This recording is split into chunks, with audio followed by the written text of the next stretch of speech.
Okie dokie. Does this have to come down? I'm already maxed volume on my microphone, so I should change that. Game volume need to come down. It's good? Alright. So what happened last time? Fish. Turn this way a little bit.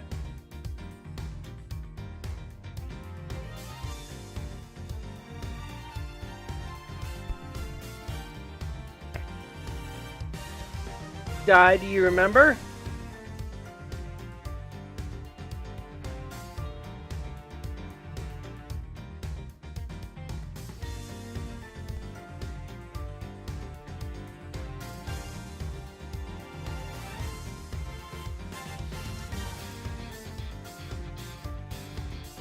Hardly you think.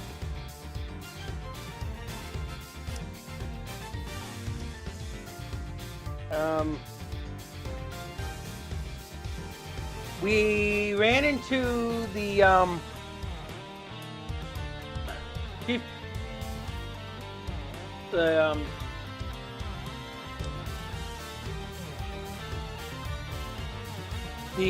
chief of Prosecutor Exetorial of Excellence. Let me adjust this a little bit more. Which isn't the first time we ran into him. And with what he said, it freaked out Kay. So now we're in a situation where, of course, he's not going to believe us even if we tried.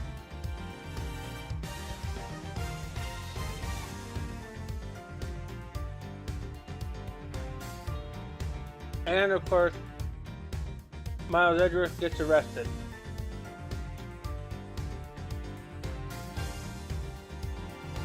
That's where we're at. But we have a good lead. Because we figured out exactly.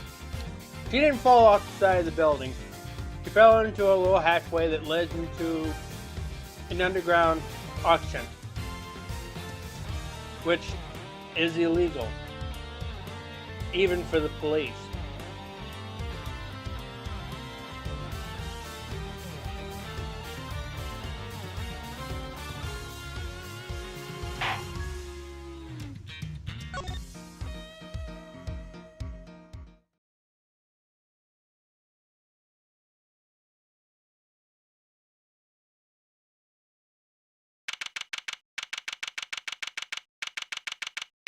April 6th, detention center. Holding cell. Never thought I'd spend another night in here again. And they stripped me of all the evidence we'd so painstakingly gathered. If they did, even if they did let me keep Kay's Yatagarasu pen, can't help but worry about her. They'd probably be treating her well. Murderer. It was me. I remember looking down and the person in the red raincoat was on the ground. It was me, Mr. Edgeworth. It was me all along. I'm the murderer. I'm the murderer.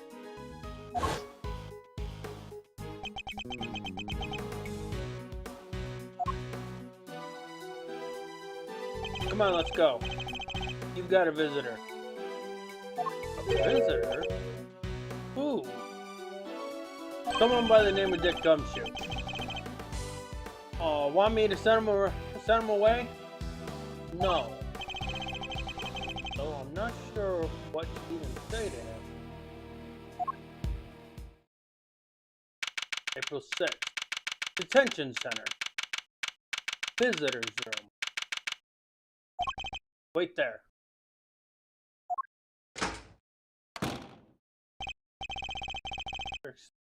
They're leaving me unsupervised? Forgive the intrusion.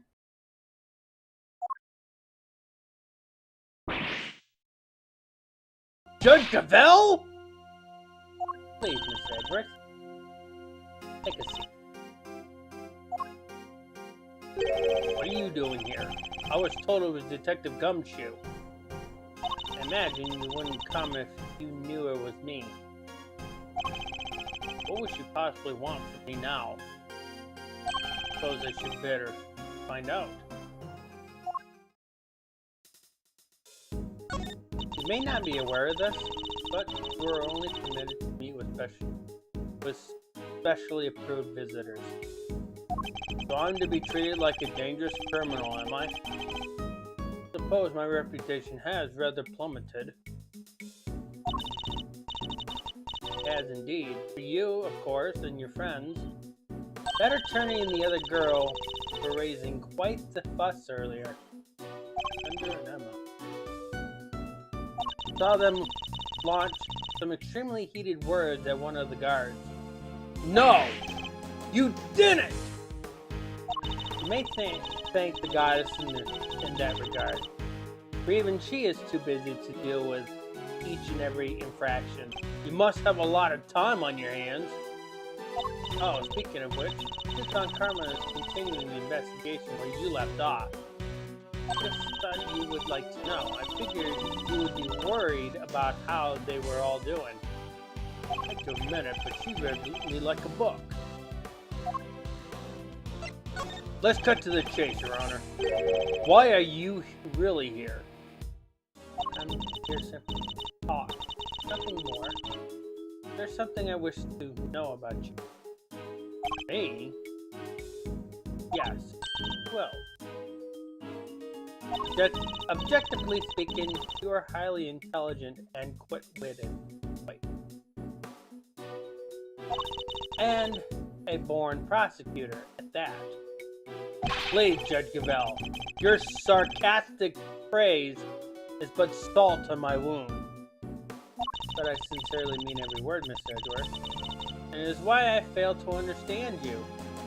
Take this latest case, for example. You were up against the very committee itself. You had no hope of succeeding. And a child could even see that. And yet... I don't imagine the old me would have ever been so reckless. The old me had power. Because of that, I thought that justice was always on my side. Just as you and the committee believe now.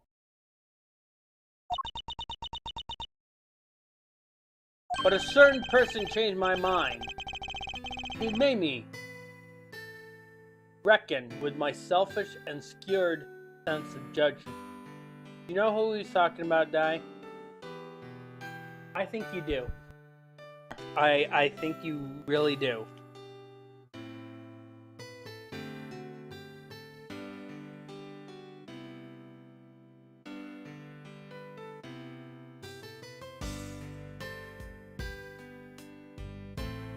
He's never going to mention him by name, but I think you know who he's talking about, right, Di?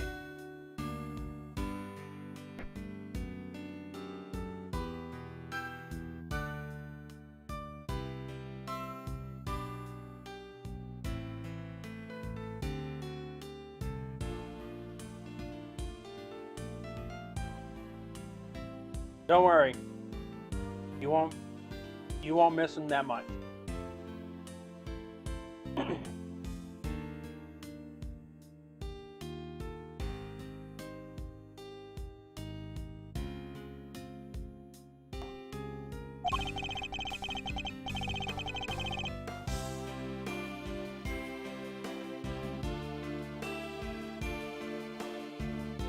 Once the scales had fallen from my eyes, I began to look at people differently.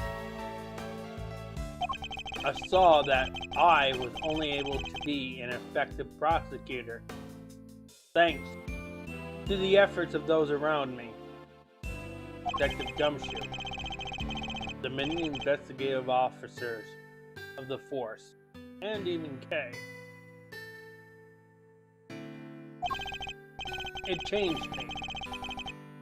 The degree to which it changed me still surprises me to this day. I see. Thank you. I feel that perhaps I understand you a little better now. You? Understand me?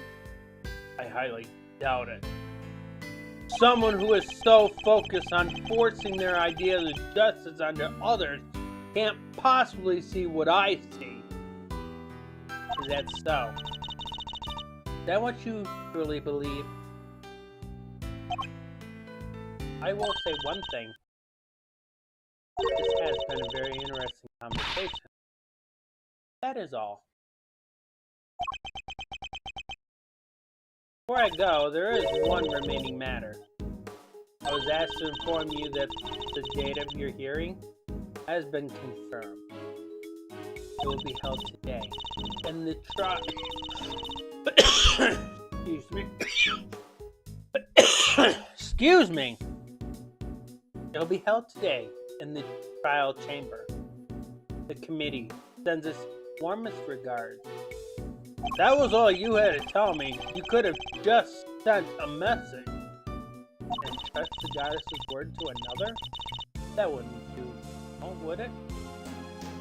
Till then, Mr. Edgeworth, I'll see you again very shortly.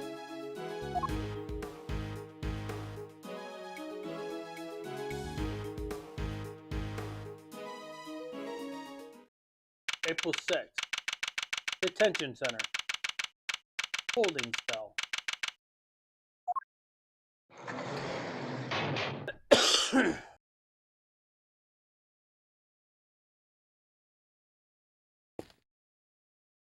There's a note on the wall to the toilet. Sorry, we're currently out of toilet paper. Please make the necessary mental preparations before using the toilet. What sort of mental preparation can one even make?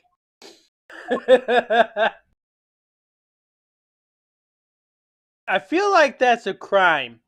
That you can't provide toilet paper for the inmates. Because they have to have something to clean their butts. God dang. I would actually, if I need to, take the thing that's on the wall that's telling me to take it to have my mental concentration or whatever, and use that as my toilet paper. It'll work just the same. There's a menu here on the table. It seems the detainees are able to pay to have their meals brought to their cells. What looks good? Spaghetti and mac and cheese lunch. Add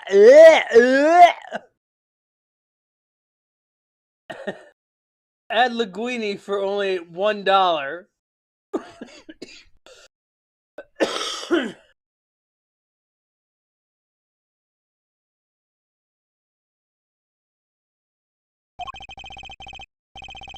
Basmati and brown rice.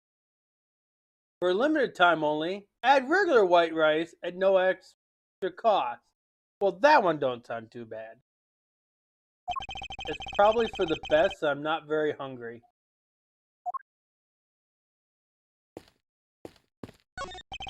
A very basic bed. I can't say it was very comfortable to sleep on, however. I imagine Detective Gumshoe would sleep soundly on it nevertheless, loudly snoring all the while. I suppose we'll probably never get to work together again. But I don't have any regrets about the bed I've made. I will follow my own path to the end. Can you understand why I say they should have left the name Prosecutor's Path? What word is used a lot in this game? And what is Miles Edgeworth's primary goal in this game?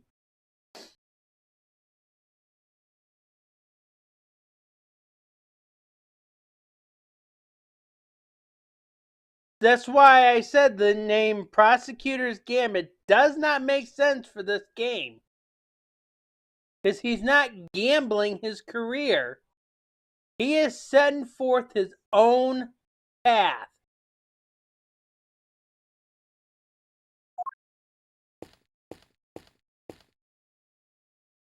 The window is barred with heavy steel. It reminds me of a movie I once saw. A prison inmate hatched a plot to escape by using a file to cut his cell bars. I won't be doing that, of course. For one thing, I don't have a file on me at the moment. What am I saying? I wouldn't do it even if I had one!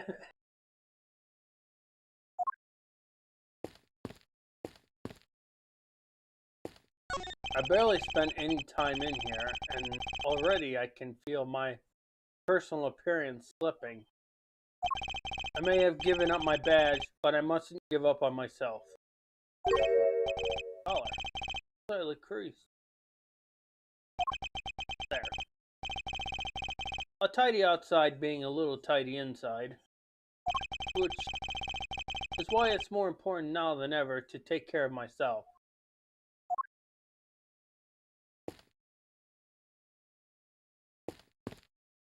There's a poster in the corridor outside. We regret to announce that due to the warden's arrest, the Die of Destiny game will be discontinued. Inmates will no longer need to roll a die every morning to determine their meals for the day. We wholeheartedly apologize to those who were looking forward to their daily casting of the die. Did anyone really need an apology for that cessation of such a ridiculous idea in the first place? Do I have another visitor? Hey?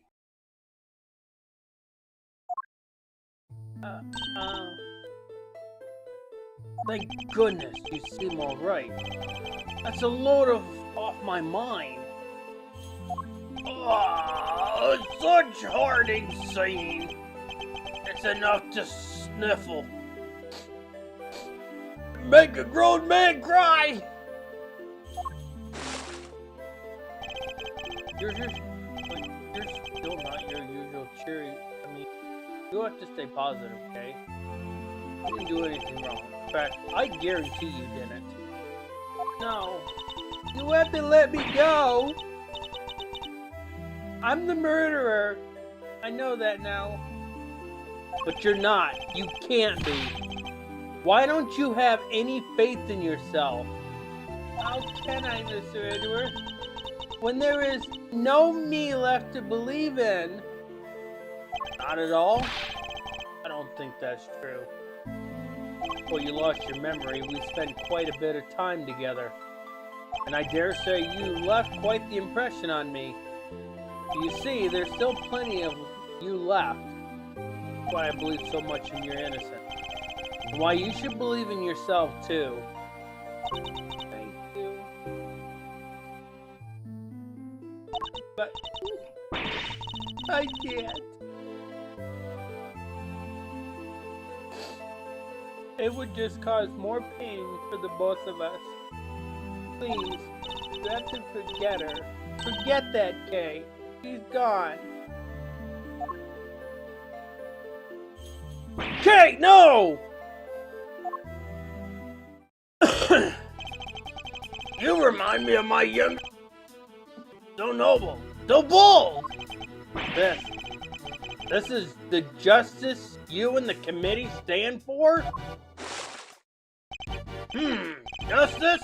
I suppose you could call it that. What is he up to? Why is he going to such lengths to control everything? I can't shake the feeling that something is very wrong here. Is there some hidden agenda at play? This is no time to second guess myself. If I'm going to find out what it is now or never. Well then, my boy, I suppose I should be... Wait!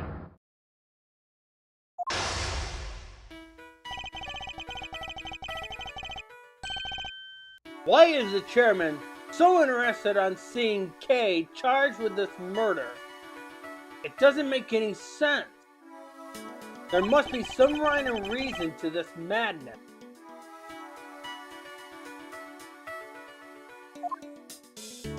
Come now, Miles. I'm a busy, important man.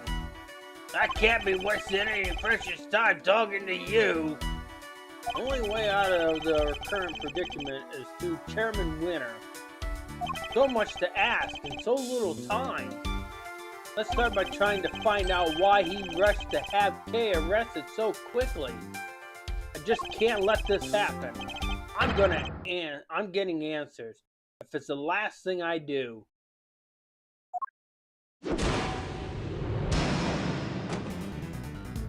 Why were you so keen to push through Kay's arrest? I've yet to hear a satisfactory explanation. Explanation? I'm not entirely sure what you mean. Don't give me that. You know exactly what I mean. Tut, tut.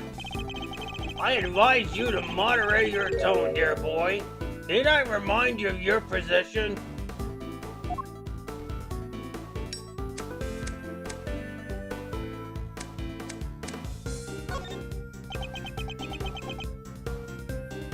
And suppose we did let your friend go free. What then, What do you mean, what then? Think how that would look, my boy. And who would have to take the blame? Me. That's who.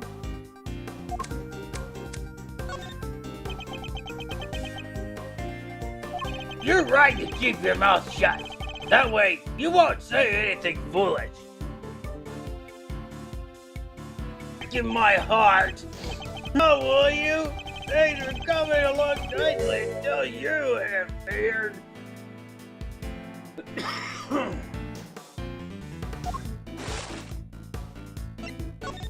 Coming along nicely? That's a pretty strange way of putting it. Almost as if you wanted Kay arrested to happen. Certainly doesn't sound like the statement of an impartial representative of the law. You think so? Well, that wasn't my intention.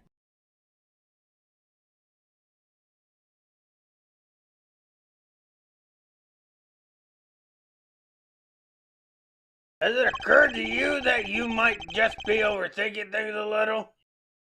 Chairman Winter certainly knows how to dodge a question, but it doesn't change the fact that serious doubts remain concerning Kay's arrest. Next, we'll need to press him on whether he really believes the investigation was sufficient.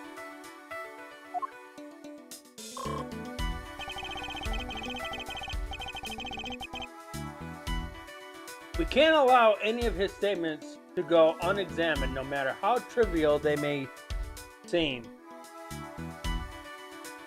One of them may just give us the breakthrough we need. Oh, Phoenix.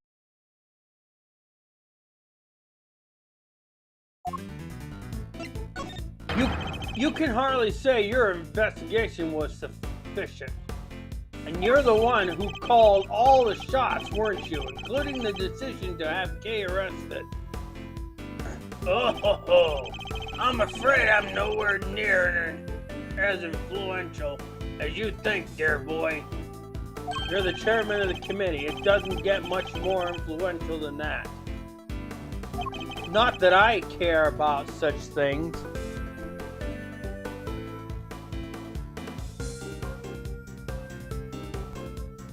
You own me. It's enough to drive an old man to tears. You'll have to forgive me. I'm not the deferential type. Well, if you're going to insist on being so blunt, then I'm afraid you won't be seeing your prosecutor's badge again anytime soon.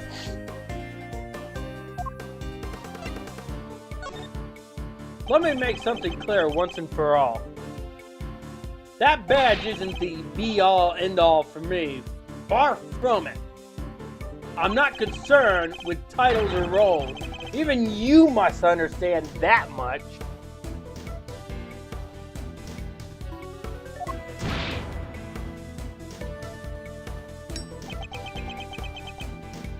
So young, so very young. A word of advice, Miles, for someone who's been around the block. You're hopelessly naive, my boy. Idiotically so. Well, that certainly got under his skin. He might be less guarded in his answers while he's in this state. Now's my chance.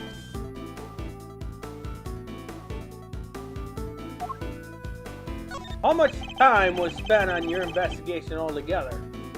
My, you really don't give up, do you?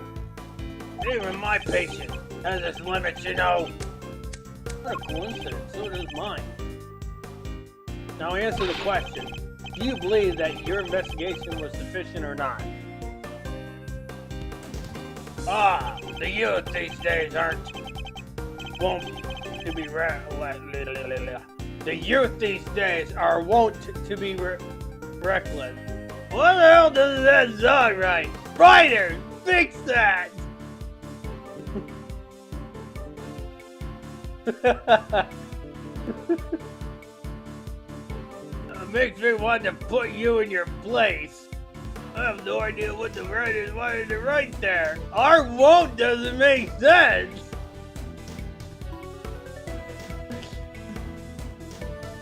You're going to regret that, my boy.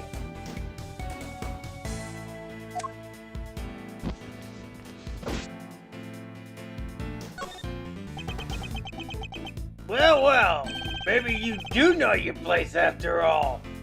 What's the matter, scared? Oh, hardly.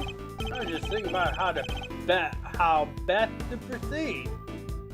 Getting answers from the elderly requires sensitivity. They can get quite emotional after all.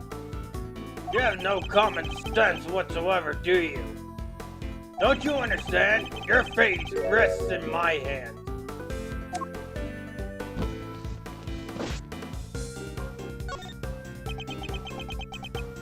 Let's say you do manage to get some answers from me. There's nothing you can do with them. So why not give it up, dear boy? No. And why not? It's simple, because I'm not about to let the truth escape me. Interesting. I think I'm beginning to see what makes you tick. But what are you doing that's pointless? Tragically. It's really pointless.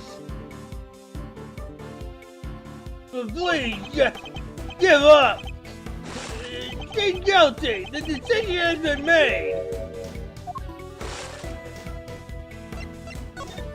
Once again, your choice of words intrigues me. Almost as if Kay's guilt had already been determined from before her arrest. But what are you trying to imply?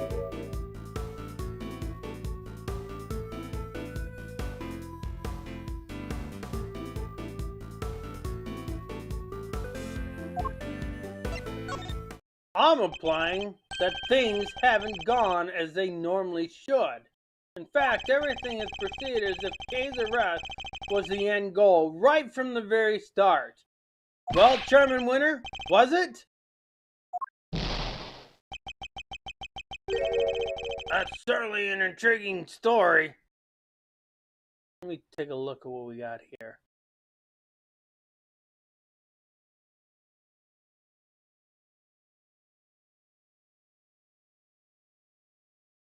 Twitch and Kick are behind.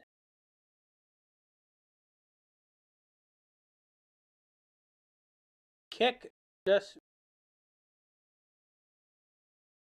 No. Let me take a look.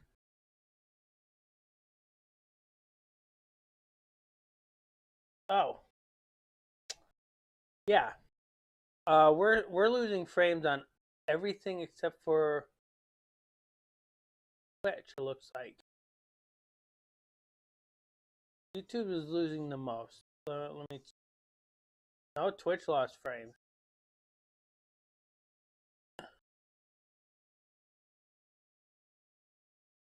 Jack isn't losing any frames.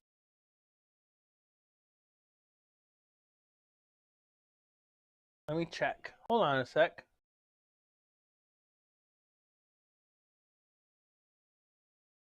Give me a second here. It says YouTube is healthy here, so I'm not understanding what's going on here.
Alright,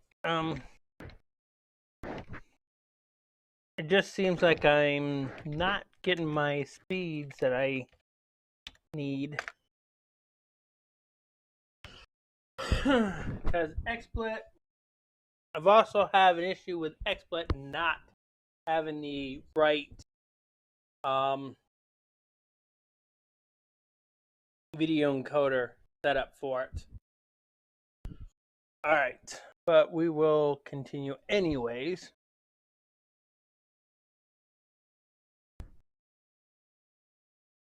That's certainly an intriguing theory. But it's also a completely work of fiction, and I'm afraid I don't have time for such flights of fancy. I think it's time we brought this shabby little farce to an end, don't you? No, he's trying to make his escape. We must confirm the legality of Kay's arrest before he slips away. It's fate, but the truth is finally beginning to emerge.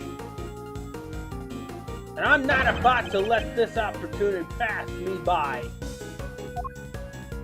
Wait! We're not done yet.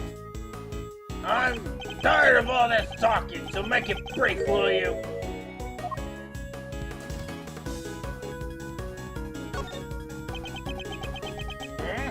Nothing more to say? Wonderful. Then I'll be on my way.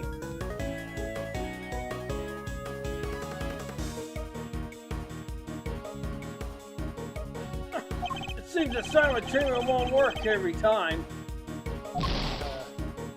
I can't let this happen. I'm getting answers if it's the last thing I do.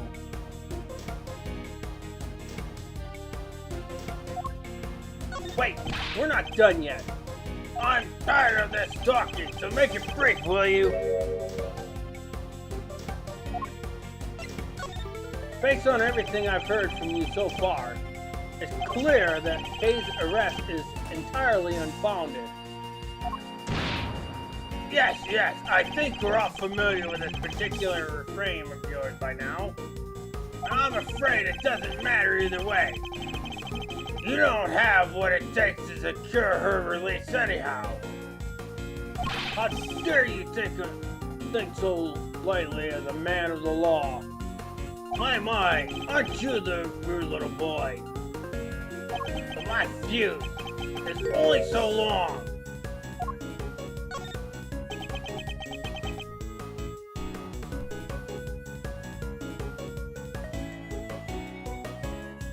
Honestly speaking, I don't have the time to waste on every last question you can dream of.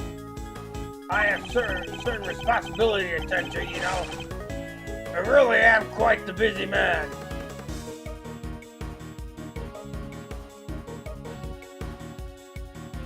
Or are you just pretending to be busy? An awful thing to say to the fragile old man. Oh, I work harder than I should at my age.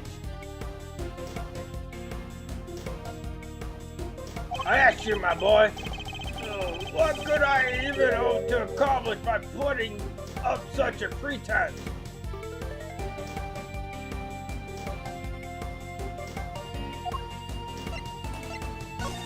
You obviously don't want to talk about the case anymore.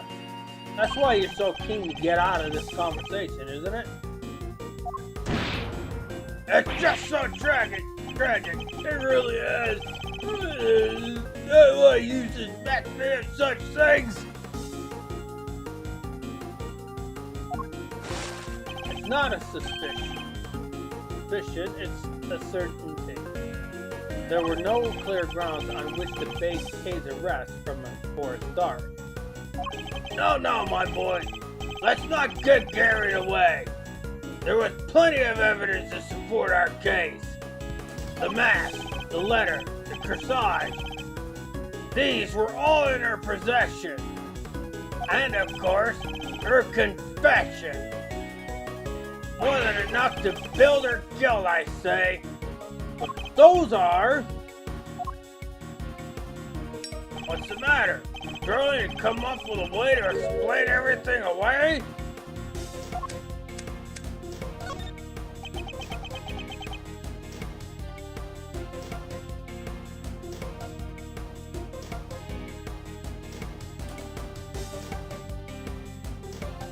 Well, there you have it. Your silence speaks volumes.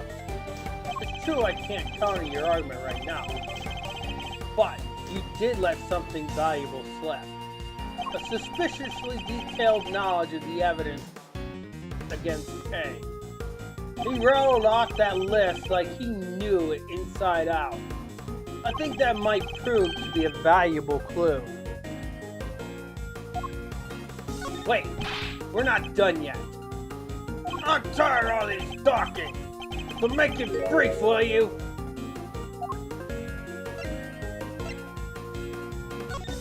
Who gave the order? Who decided that Kay should be arrested?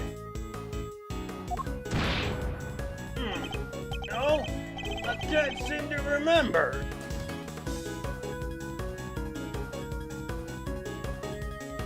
Don't ever get old, Miles, my boy. It wreaks havoc on the memory. Time to deploy my clue. I'd appreciate it if you'd stop playing the old man card. You remember the details of the evidence against Kay pretty clearly. Perhaps if your memory didn't fail you, only when it was convenient, I'd be more inclined to believe you.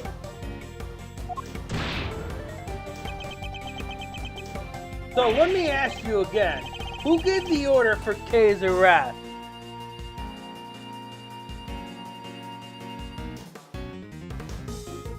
You're a sharp one. I'll give you that. My son could learn a thing or two from you. If he wasn't such an incurable numbskull, that is, it's a tragedy, really. I don't want to hear about your son. I want to know who authorized the arrest. You're very mean.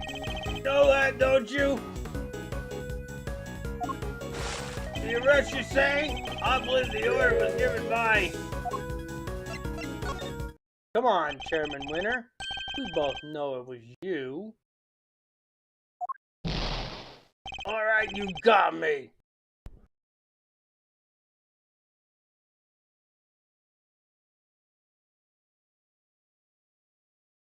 You make it sound like it's somehow a bad thing now. Well, it is.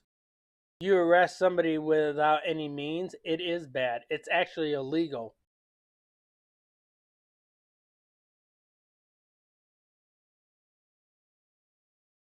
But I have a reputation to uphold, so I guess I'd better clear up this misunderstanding. I'll entertain your questions for a few more minutes. Let's see if I can put your mind at ease. key thing to do now is to establish how intimately he knows the details of the case. I just have to ask the right question.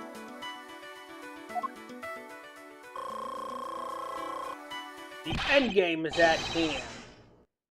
We're but a few moves away from the truth.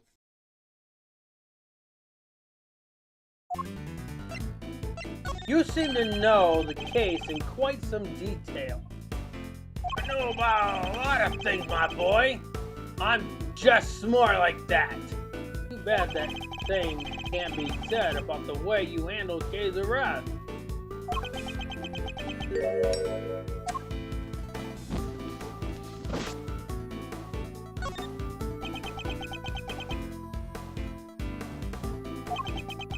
I'm a very busy man.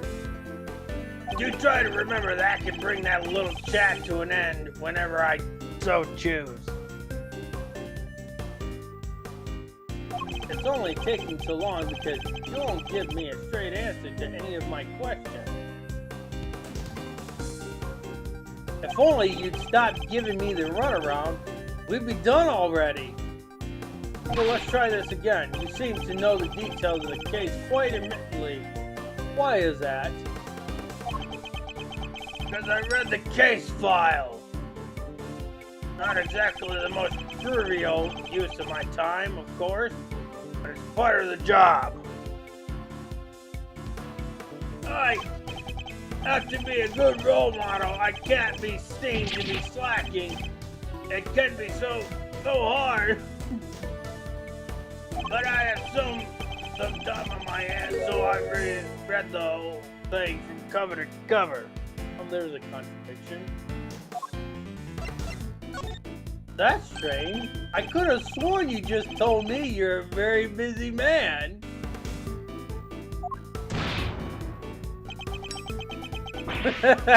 He got caught on a lie.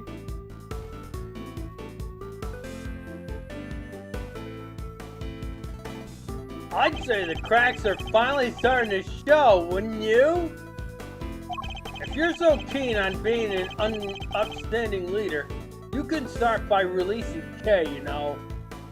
You really don't give up, do you? A moving sight indeed, my boy. But a tragic one, too. After all, your efforts are for naught.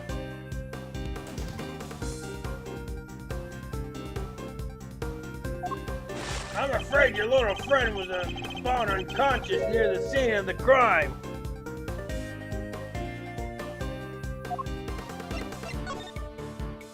We have yet to hear much about the circumstances under which Kay was found. She was lying unconscious in the storeroom, correct?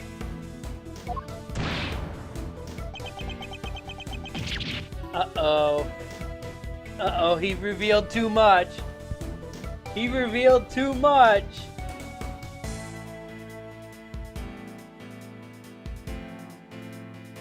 That's right. Although I'm not at liberty to tell you how I know that. You were up there. There's no need to tell on that one. You were up there.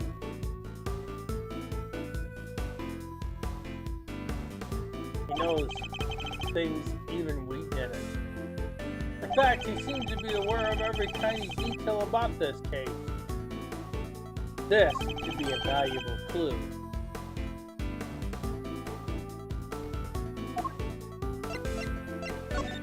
The suspect, Kay Faraday. How much do you know about her exactly? I know that she's a suspect. Aside from that, not much else. Really now? Cross my heart, but it's true.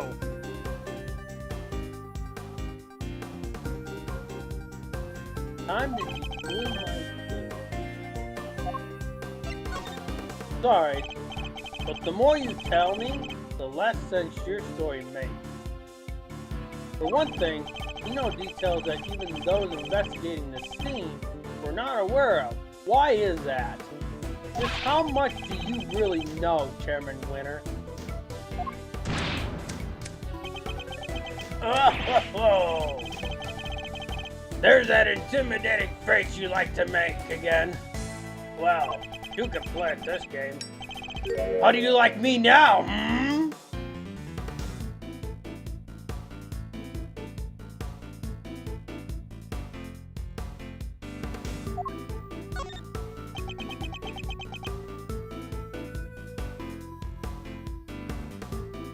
I do have to commend you on your doggedness.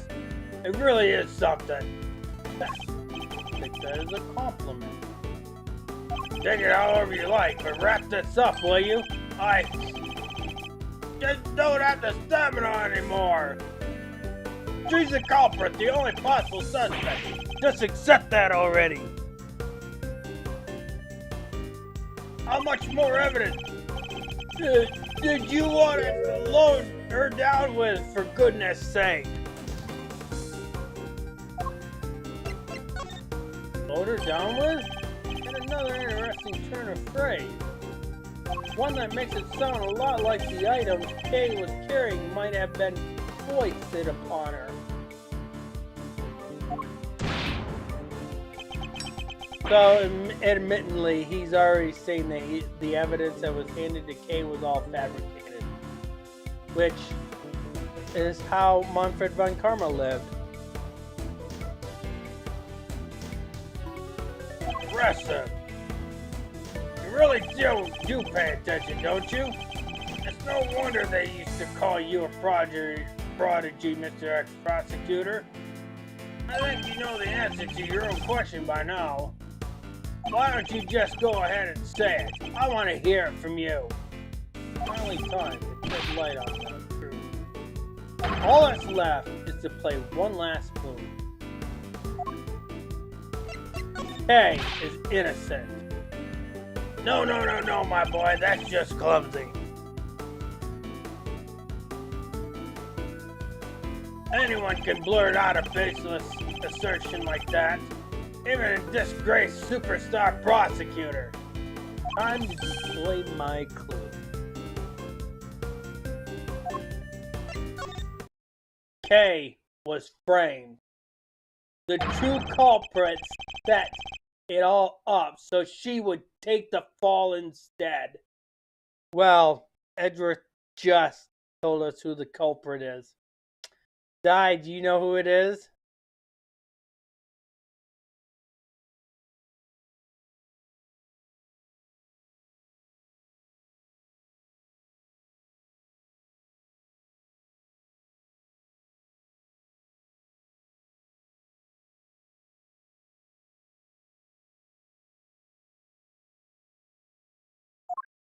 That is my answer, and I won't let you deny it any longer.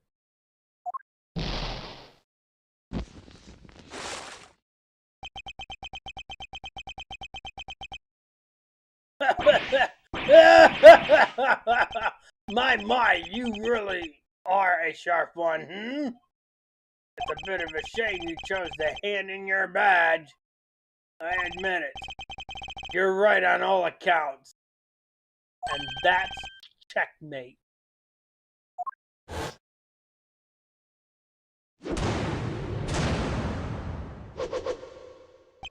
You knew Kay wasn't the real murderer.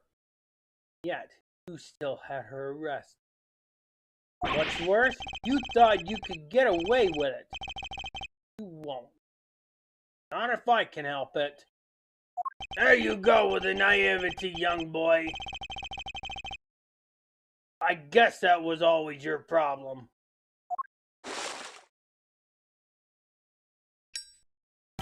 With the girl arrested and a conviction secured, this whole mess goes away, and that's what will happen.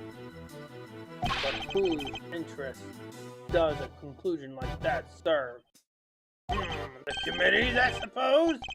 And mine. You know, listening to you just now, well, it really got the tears flowing, I have to say. It was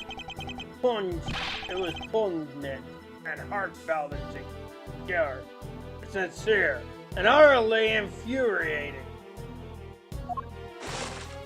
Look, I'm not perfect. I know that. But your lack of sophistication in these matters is beyond the pale. You insist that the truth is more important than anything else.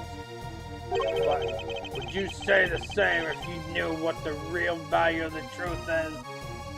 What are you trying to say? When you get to my level, you don't uncover the truth, you make it. Little by little. Okay, Faraday? Murderer. That's the truth. The truth I created. Which means he based everything on lies. Yes, my boy. That's what I like to see. You're so sincere sometimes it's painful. Just makes me want to put you in your place.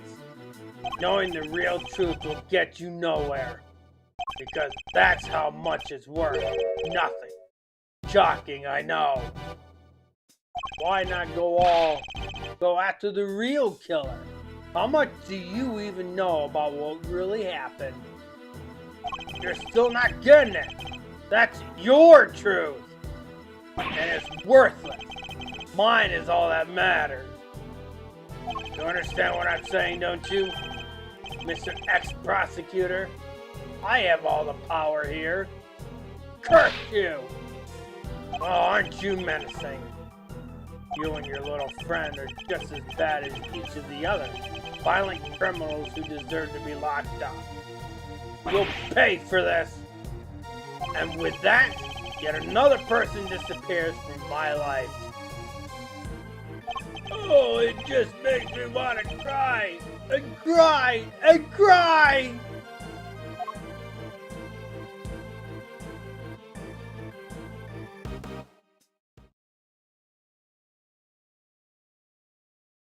I'm not planning to disappear just yet, Chairman Winter. There's still the hearing later today. Just you wait. One way or another, I'll prove Kay's to the world then.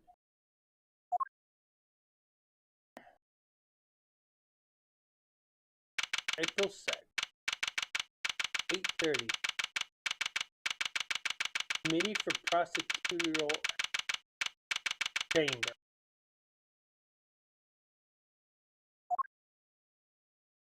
Ten members. Over a majority are present. I hereby call this hearing to order. We're gathered here today to assess the professional competence of Prosecutor Miles Edgeworth. Here, in the sight of the goddess, we do solemnly swear to pass fair and frank judgment. Yeah, all lies. Fair and frank? Don't make me laugh. Verdict, if you would be so kind as to summarize the case against Mr. Edgeworth. On April 5th, despite having been advised the illegality of an investigation he was conducting, the accused refused to desist and eventually had to be detained by myself and Chairman Winter. His actions compromised the investigation into the murder of a certain defense attorney. Despite having been present with copious evidence of her guilt, he continues to insist that the suspect, 1K Faraday, is innocent of all charges. Perhaps you could explain the details of the murder to us as well? Of course. The morning of the 5th, the body of the victim was found here in the chamber. Further explanation will be provided by me, Eustace Winter, Premier Prosecutor. The floor is yours, Mr. Winter. The murder itself happened late on the night of the 4th. The victim was Miss Rosie Ringer. That same night, an illicit auction was being held here in this very room. Ringer took part in the auction. I think, yeah. Meaning that the murder took place sometime during the auction.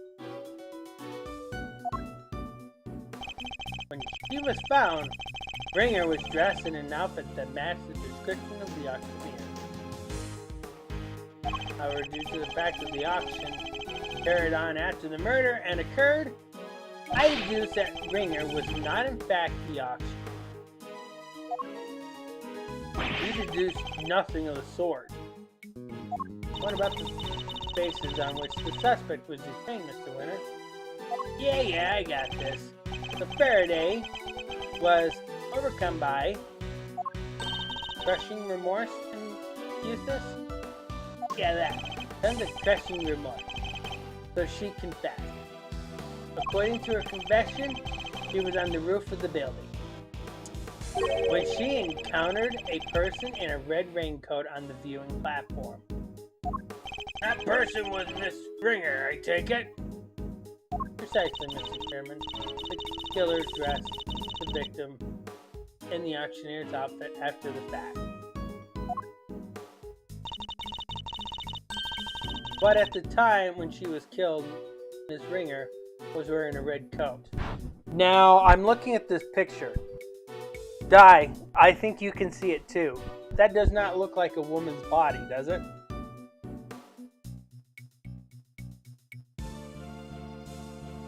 That clearly looks like a man's body. Broad shoulder, tight waist. That looks like a man's body. That's not a woman's build, that's a man's build.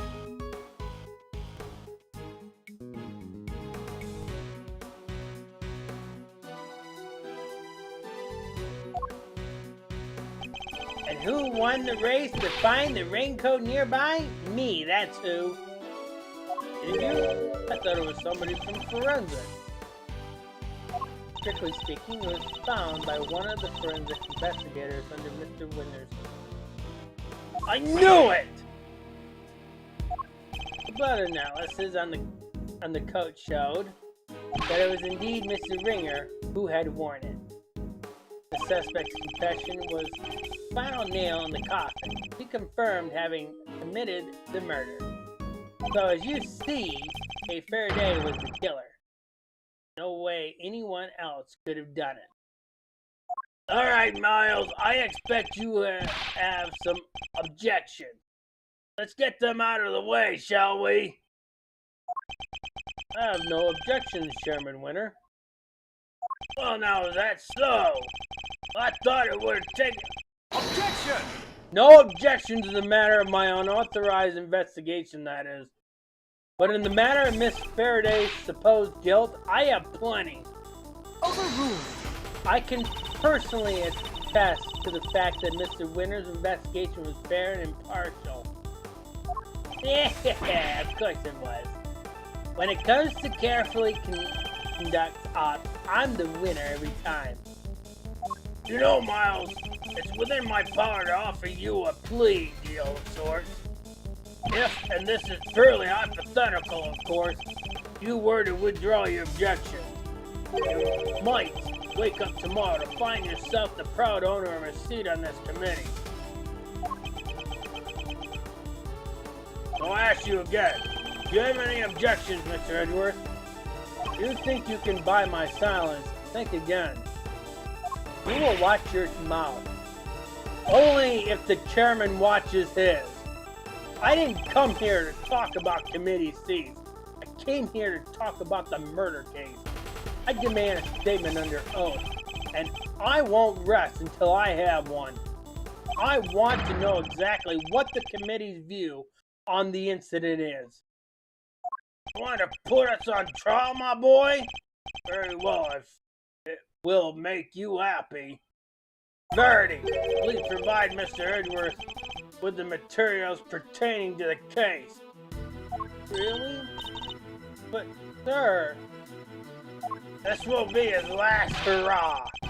So let's humor him with the send-off he desired. If you say so, Mr. Chairman. Evidence data received from Judge Gavell. You have no objection to Verity representing the committee, I assume? None whatsoever. Mr. Edgeworth. Don't worry, Kay. Everything will be fine, you'll see.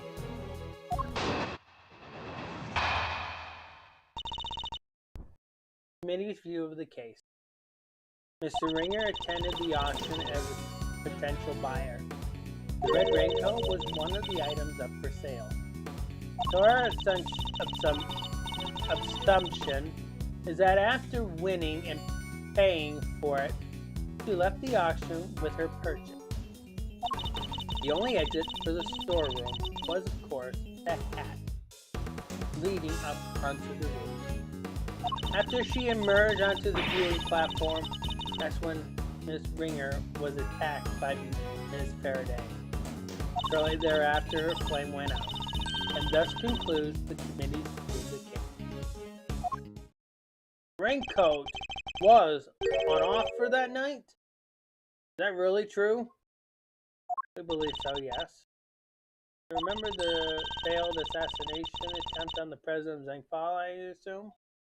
The raincoat is a piece of evidence that should, of course, have remained safely under lock and key in the appropriate facility. But our inquiries reveal that it did, in fact, go missing under mysterious circumstances and wound up in the auction along with everything else. That makes sense, I suppose. Wonderful work, Verity. Just wonderful. Crystal clear as ever. You flatter me, sir. Now, Mr. Edgeworth, perhaps you could save us all some time and simply admit defeat? I'll do no such thing, thank you very much. Very well. Good to know that you still have some fight in you. It is? Why? Come to think of it, she said some strange things when she visited me this morning, too. What exactly is she up to?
Still there, Di?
Okay.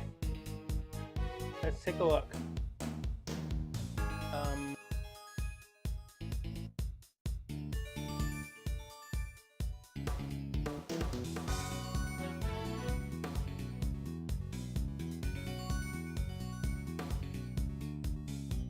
Missing it. Something is not here.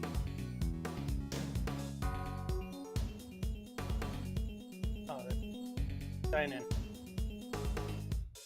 Alright. Try again, die.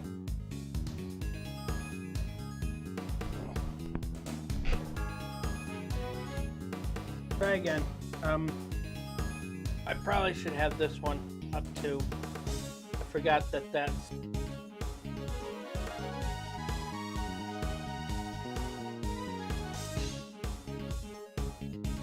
Hold it! In other words, a member of the committee was actively involved in the legal evidence trade. It's unfortunate. I don't know what else to say. And of course, we'll be looking into such activities just as soon as the hearing is over and done with. I commend your decision to pursue the matter further, Mr. Chairman. Oh, don't be silly, Parody. It's the least we can do, really. Not that it's any of your business, Miles, not anymore. If only you had remained a prosecutor. But you didn't. Now, if you're quite done making an old man cry over this whole sad affair, very well, allow me to continue.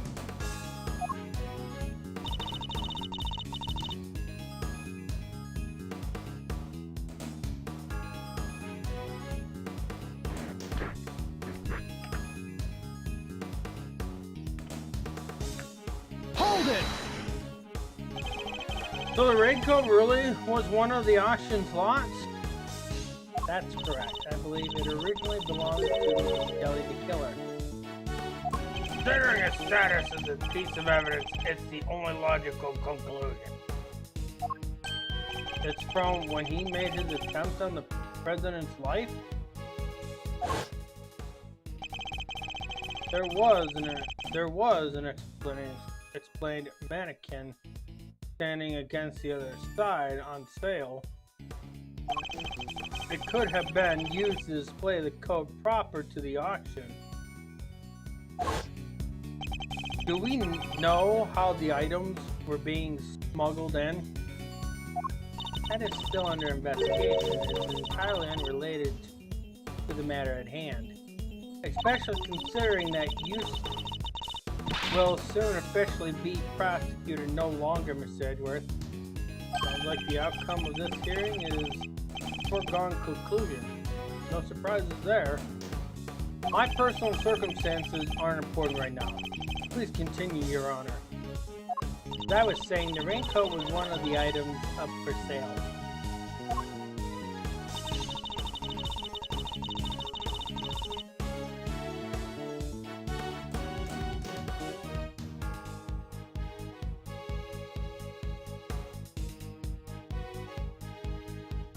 Hold it! Why did she leave so soon after making her purchase? Because of the auction house rule. Winning bidders are expected to pay for their items immediately. Miss Hart told us pretty much the same thing. Miss Ringer, having paid for the raincoat, probably left immediately afterwards in accordance with the rules.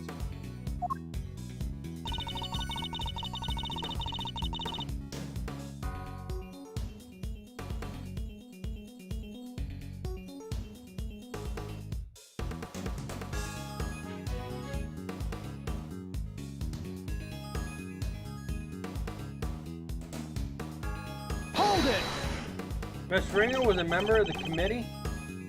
Could she not have left the committee chamber via the main door? While the auction was still underway, that would risk exposing its existence to those outside the trusted circle of attendees. Given that Miss Hart found out about it, I think its existence is already well and exposed. The rules of the auction stated that the attendees were to enter and leave via the hatch of the roof. The ringer had no reason not to follow these rules. And given where the murder took place, we know that she must have done so.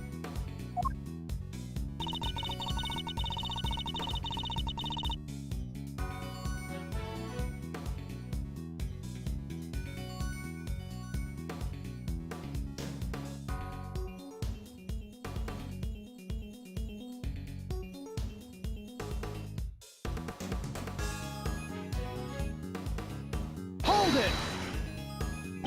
But why? What possible motive could Kay have had? That is exactly what we're hoping to establish in our upcoming interviews with Miss Faraday. Cohesive interrogation after the fact? Something you seem to sympathize in?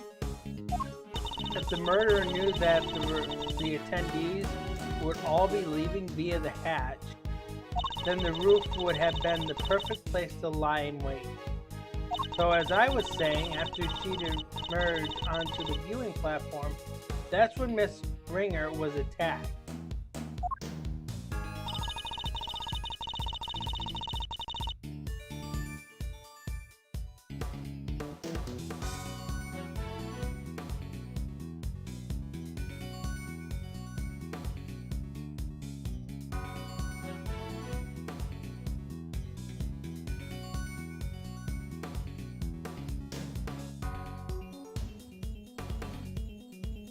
Hold it!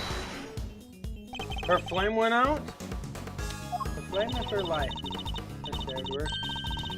Though perhaps her flame was stolen from her, is more apt. Objection! But the candelabrum that extinguished her life was one of the auction lots, meaning Kay had no way of getting a hold of it to begin with. Overruled! Miss Faraday could not have lain in wait for the victim without knowing of the storeroom's existence. She could easily have snuck down the ladder and stolen it while the auction was underway. If only we knew where the candle holder was during the auction. That would surely clear the matter up, no? Well, either of you? Sadly, we don't have anything that could tell us much on the front at that moment. Forgive me, sir. This is something we are hoping to establish through further investigation. Well, isn't that a shame, Miles, my boy? It seems this line of inquiry is something of a dead end, then, isn't it? So their theory is that the victim and her killer met on the roof, and that's where the murder took place. In other words, it seems the viewing platform was the scene of the crime. But is that really the case? Thought I had evidence that clearly shows the story of what happened that night. Time to double check. Alright, do you know where the contradiction is, Di?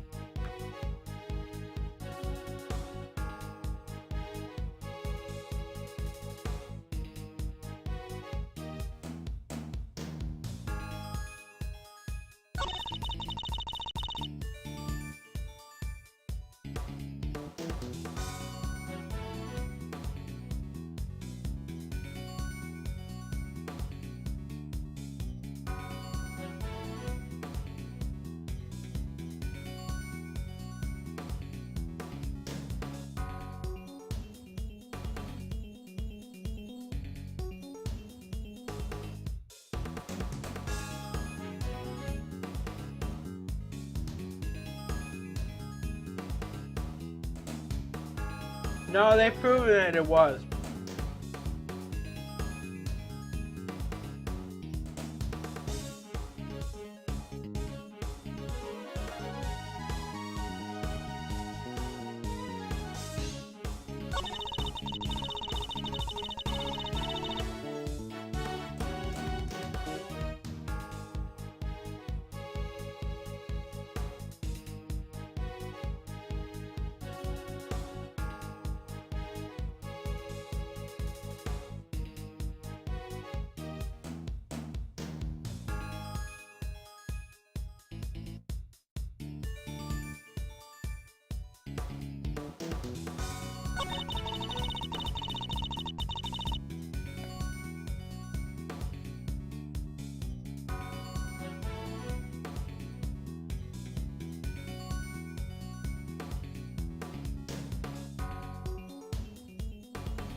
We don't have evidence to support it.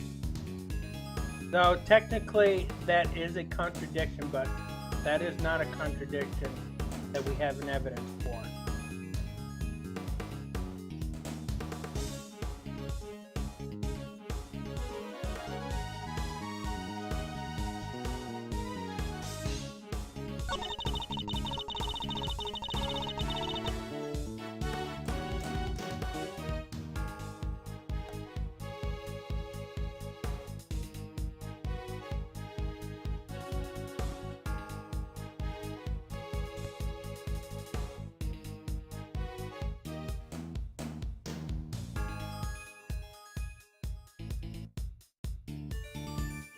Alright.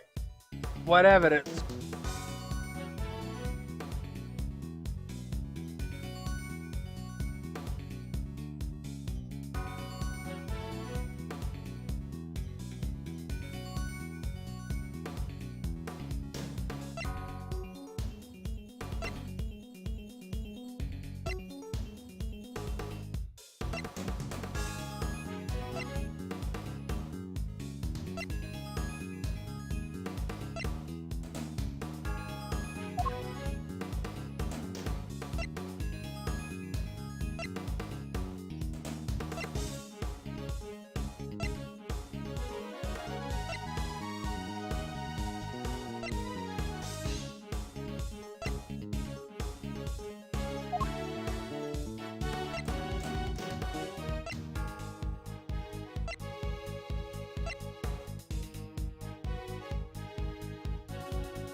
It's on this page, yes.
Objection! Maybe you can clear something up for me, Judge Gavel? But what is Miss Hart doing here at this hearing? She's an eyewitness. I thought it would be obvious. Well, now, I ain't really an eyewitness. More of an ear witness, I guess. Huh.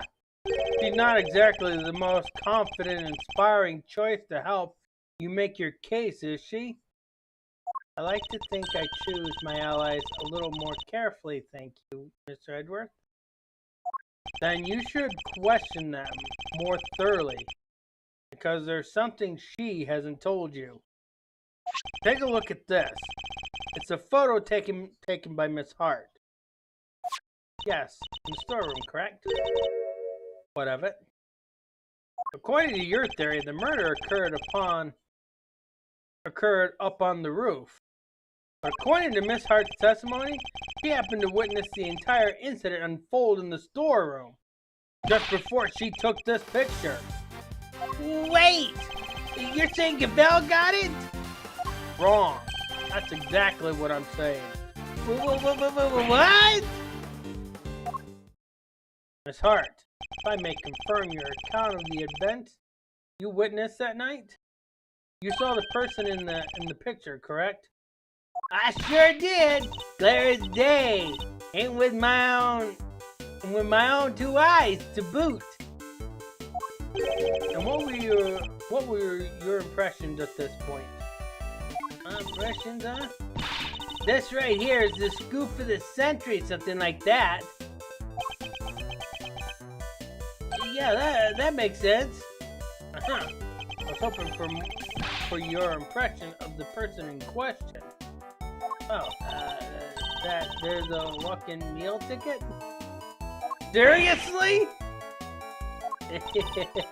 Just a little joke. No need to look at me like I done that on your lunch. Oh, red coat, right? Why? I took one look and I thought that's our perp right there. Therein lies the rub for Miss Hart to have thought. Overruled.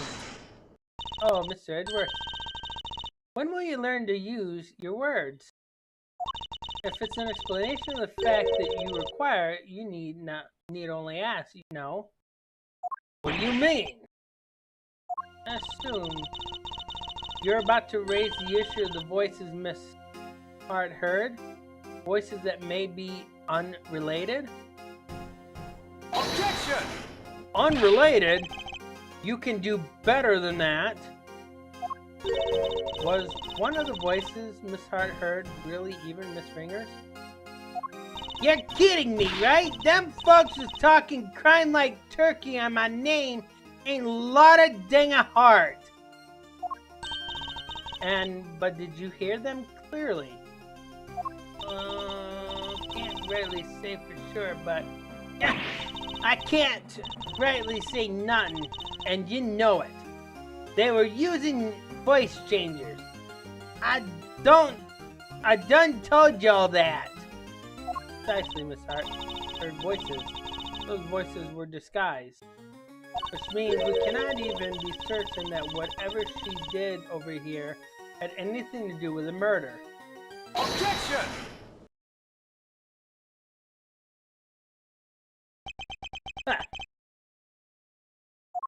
You don't need to yell objection in order to sigh at me, Mr. Edgeworth. Seems I overestimated you, Judge Gavel. Nonsense! Very the best of us, my boy, the very best. And yet she believes that what Miss Hart heard might not have been anything to do with the murder? Even supposing that that's the case, it doesn't prove the murder didn't happen in the storeroom. The incident happened before the victim was able to get to the roof. That much we can say for certain. I can tell you why. This proves that the incident happened before the victim went up to the roof. Where's the evidence?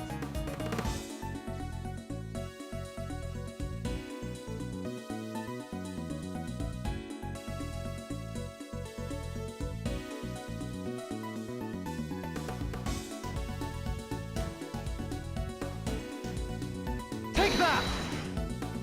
We initially thought that the person in the red coat was the culprit. Yeah, because Miss Hart said as much. Indeed, she told us about the blood she saw on this person's hand. I doubt many people would have thought differently given her testimony. Ergo, if this person is the killer, then the blood we see would be from when they attacked the victim. And knowing what we know now, that this person is in fact the victim, it is recontextualized everything.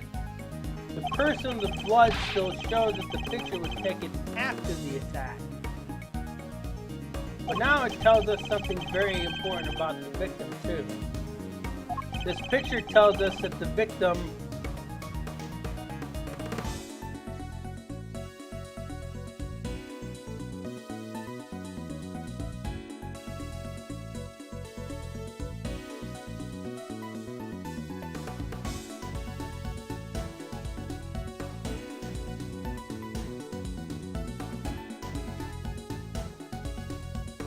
no.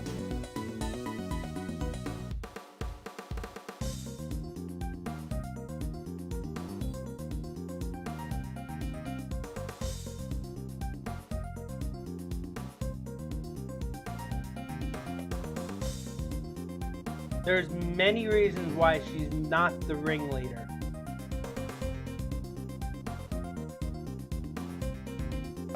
We don't have anything to support that theory. So, but we know she survived the attack. There's no doubt in my mind that the victim was attacked in the storeroom. But here we have photographic evidence of her standing upright and alive, I'll bet with a bloody hand. This can only mean that Miss Ringer survived the attack. The blood on her hand is from the wound she had sustained. What are you talking about?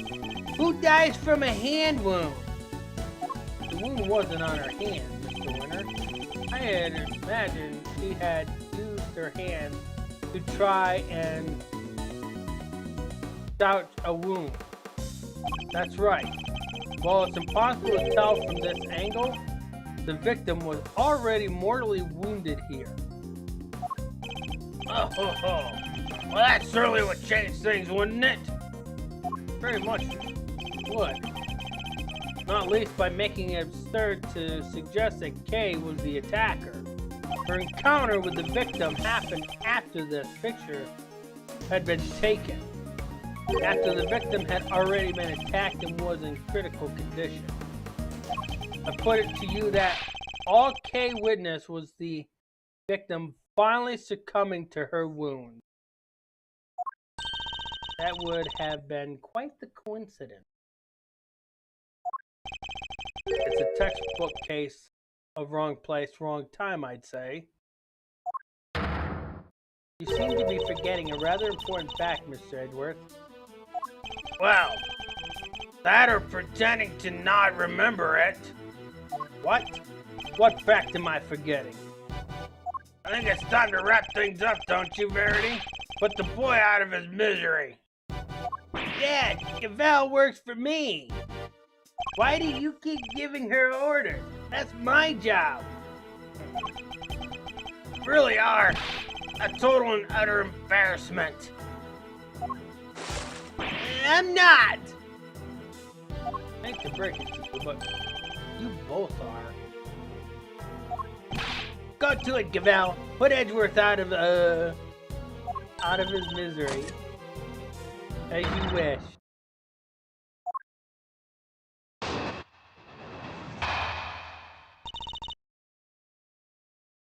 What you're forgetting. Miss Ringer's body was found with 3 wounds in her chest. We all know what those wounds are from, don't we? That's right. They're from when she was stabbed in the chest by a 3-armed candelabrum. Doubt anybody could survive such grave wounds. If you cared to read the coroner's report, I'm sure you would change your tone. Nicely done, Cavell. Making several objections. Yes, I'm afraid I will. What? Why? Weren't you listening? Oh, I was listening. Very carefully, in fact, hence my objection. Come on! Why do you always have to undermine me? That's never my intention, I assure you. It wasn't? Because you do it so well to yourself every single time already. Of course it isn't. Yeah, I knew that because I'm... Please, just stop. For the goodness sake, you've already embarrassed me enough. Huh? What do you mean, Dad?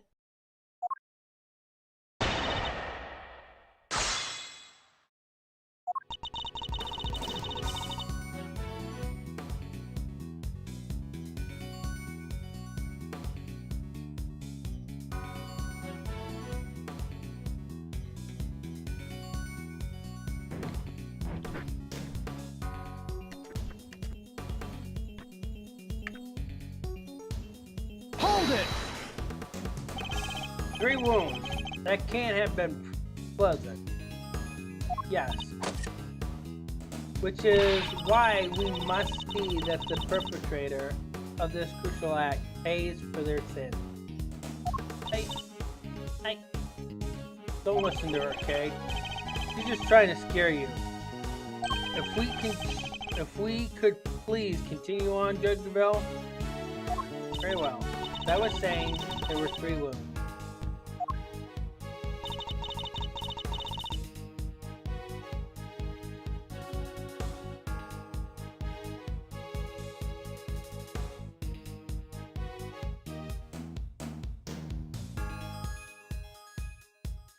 Hold it! I do. Perhaps we should ask Mr. Winner. He does. Sure. Don't you? Oh, me? Oh, you bet I do. I know this case inside out. Who does he think he's fooling? Eustace, my boy.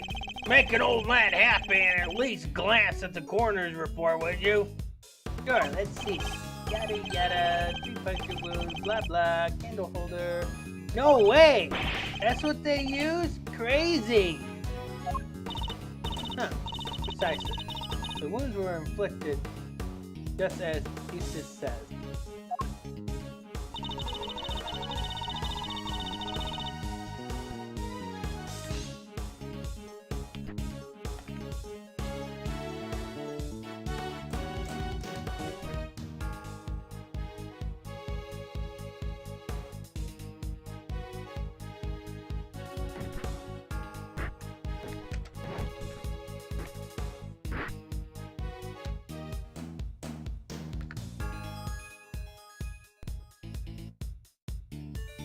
Hold it! And you're sure that stabs to the chest were the cause of death? No doubt about that? None. One of the spikes of the candelabrum even pierced the victim's heart. Unless you mean to call Dr. Hurt's professional opinion into question, we can only treat that as fact. Coroner's opinion backing up my own winning one. Now that's what I call flawless victory. Well, I'm certain no one. I am certainly not about to ignore the coroner's finding. Hey, what about my finding? You can't just ignore them.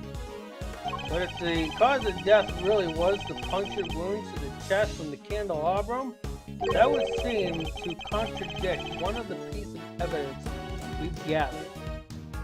He's not just ignoring my findings, he's ignoring me. Do something, Gaval. As you wish. As, at the very least, I will ensure that he cannot ignore my own conclusions.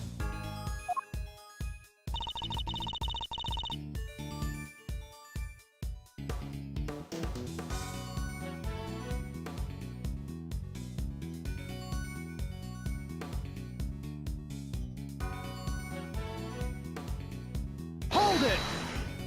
But the victim may not necessarily have died instantly. I think we can say that much at least. Perhaps. But she would surely not have lived for longer than a few moments either. So, there are people who could survive even if you stab them in the chest? Sure, there might be. And there might not be, too. So, which is it? Trust me, there are not. And in case you're still tempted to believe there might be,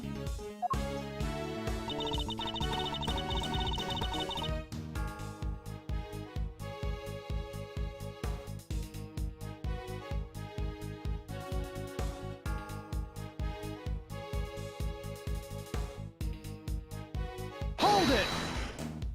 cause of death is a set of 3 puncture wounds on the left side of the chest inflicted by a candle. Well done for reading, Mr. Edgeworth. That report forms the basis of my own conclusion.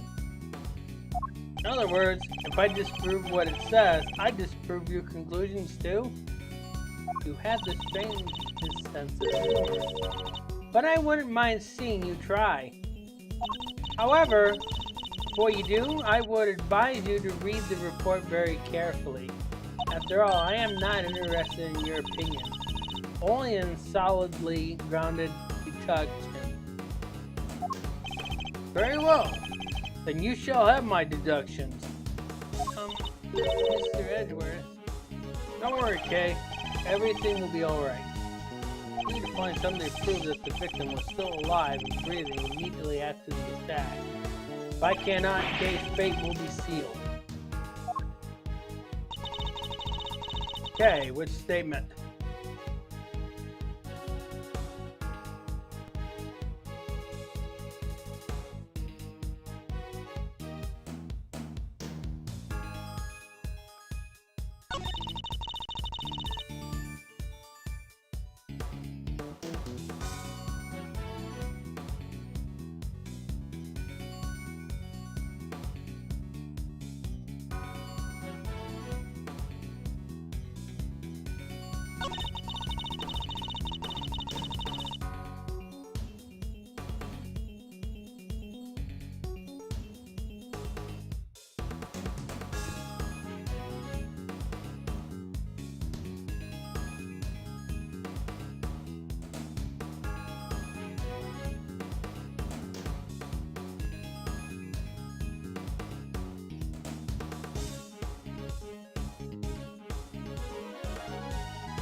No, because we have the coroner's report.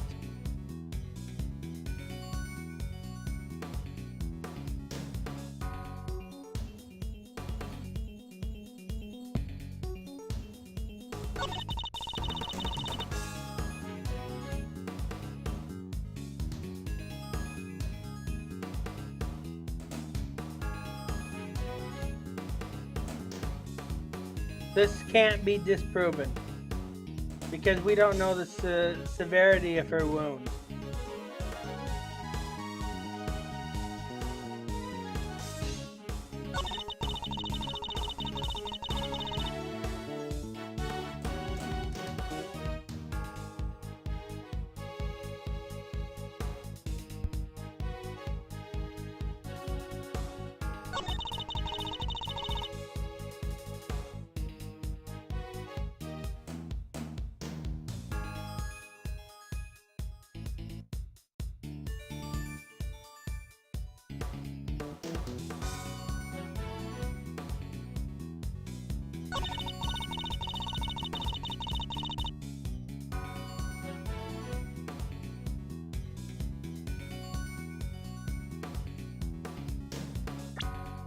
Which evidence?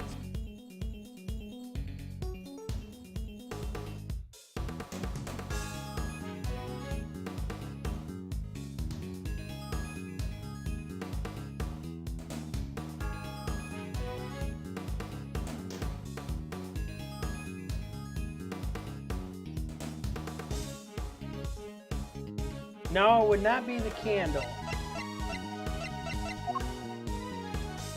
Because the candle does have 3 arms onto it.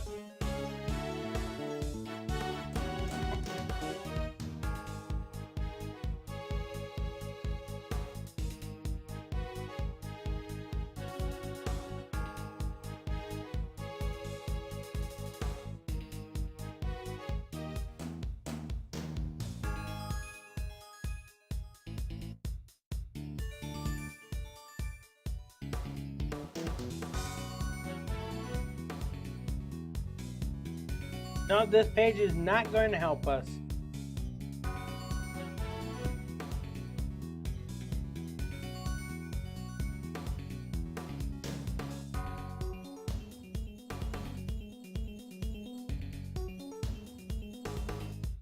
This page is not going to help us.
Chairman Winner, you know what this is, of course.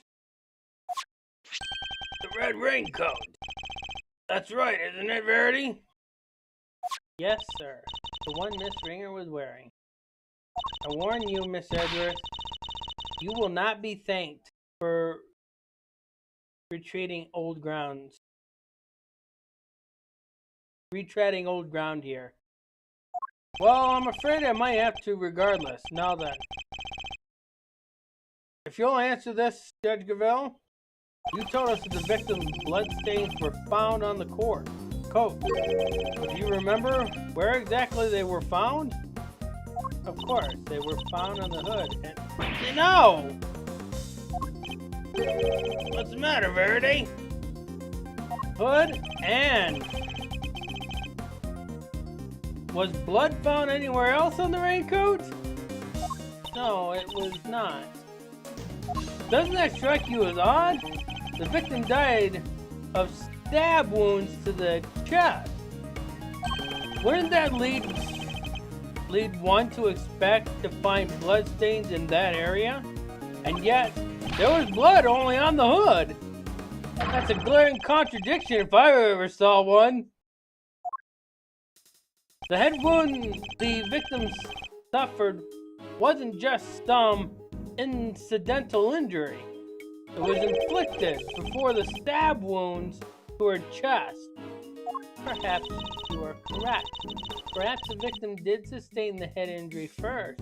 As you said, she had been stabbed first. There should be blood in the chest area of the raincoat.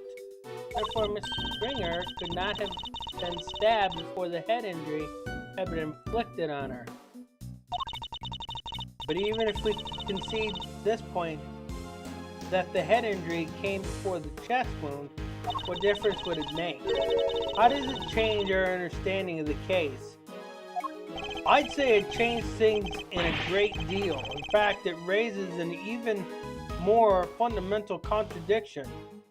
That is quite the bold claim, Mr. Edgeworth. I have to admit, you have me intrigued. Perhaps you could show us the fundamental contradiction with some evidence. Which piece of evidence best demonstrates the contradiction the order of the injuries revealed? This one should be easy, Di.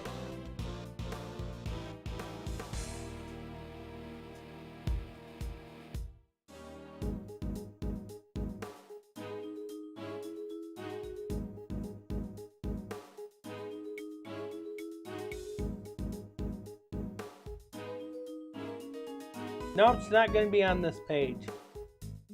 In fact, your answer is going to be on this page.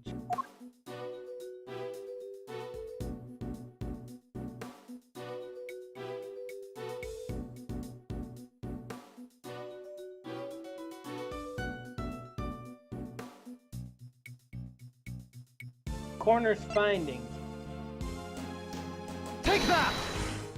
This is Dr. Hurt's preliminary findings, according to which the victim suffered a head injury post-mortem.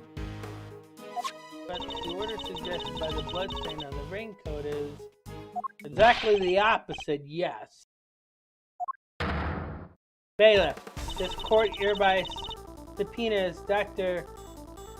Hilda Hurst to the committee chamber with all due haste. Until she testifies, this case cannot be brought to a close. Yes, Your Honor. I'll go fetch her at once. Unfortunately, Dr. Hurst is a very busy woman. I doubt she will be able to come immediately. In the meantime, there is another important angle I would like to explore. Frankly, something has been bothering me about the person at the heart of this case. The so-called ringleader. Who exactly are they? Yeah, good point. You never looked into that, huh? Despite having been mentioned repeatedly in this hearing, we still don't know even the most basic facts that might help us uncover their identity. Well, Mr. Edgeworth, do you have any thoughts on the matter? We've seen nothing that might serve as clear evidence of the auctioneer's identity as of yet. But there is someone involved with the case that I can name. I suspect that at the very least, they might be able to point us in the right direction. And that's Chairman Winner. I demand that you testify as to what you know. What? Are you crazy? Why would you accuse my dad? You would cast doubt on the integrity of the chairman of the committee? Do you understand the implications of such an act? I don't care who or what he is. We're talking about the truth here. About a man who seems dead set on framing Kay at all costs. The mask, the corsage, the ticket stub, and everything else. The items Kay was carrying when she was found. They were deliberately placed in her possession somehow. By Chairman Winner himself. A shocking accusation, and one I should find hard to believe, but for the sake of completeness, I must ask, why would you do such a thing? To cast suspicion on Kay, of course, why else? I even managed to get him to say something to that effect. Chairman Winner, your rebuttal, please. I think the good chairman might be in shock. So what if I did? Did you hear me, dear boy? I said, so what if I did? You say you got me to admit as much, but where's your proof, With no witness to speak of, your word alone is hardly enough to make an accusation like that stick. Or do you mean to tell us that you have something more to base your outburst on? He still has the arrogance he showed back at the detention center, and yet... Miss Edgeworth, I'm going to have to ask you to explain yourself. If that's alright, Mr. Chairman? Not at all. I'll be very interested to hear this for myself. I'm intrigued to learn where Miles might have gotten the idea that I'm some sort of criminal. Because you'll never find a more fine and understanding citizen than myself. There's a lot of nerve acting all innocent like that. Very well. Let's start at the very beginning. The fact that the auction took place right here, in this hallowed trial chamber, is a point of suspicion. A location that should be right, only be accessible to members of the committee. Yeah, they all have key cards in the room after all. Furthermore, these auctions seem to be held on a somewhat regular basis, and for that to be possible, there can only be one winning explanation. That's right, Mr. Winner. That the auctioneer is a member of the committee. And no! What on earth is wrong now? What do I do, Dad? I played right into his hands! You did indeed, you under nitwit! But Miles, my boy, you do realize that you have cast quite the wide net with your explanation. That's true. There are 11 members of the committee altogether. 10 given Mr. Ringer's unfortunate passing. 10 potential suspects in total. Well, it certainly isn't me. And me, it can't be the chairman. You get it?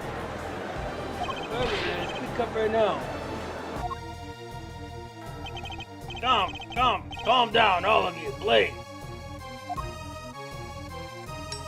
Well, Miles, is that all the proof you got against me?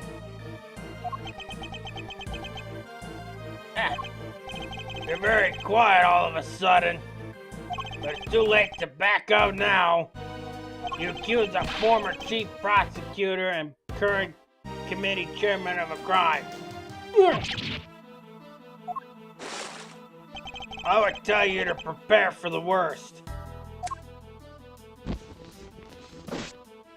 There's no preparing for what you're about to face.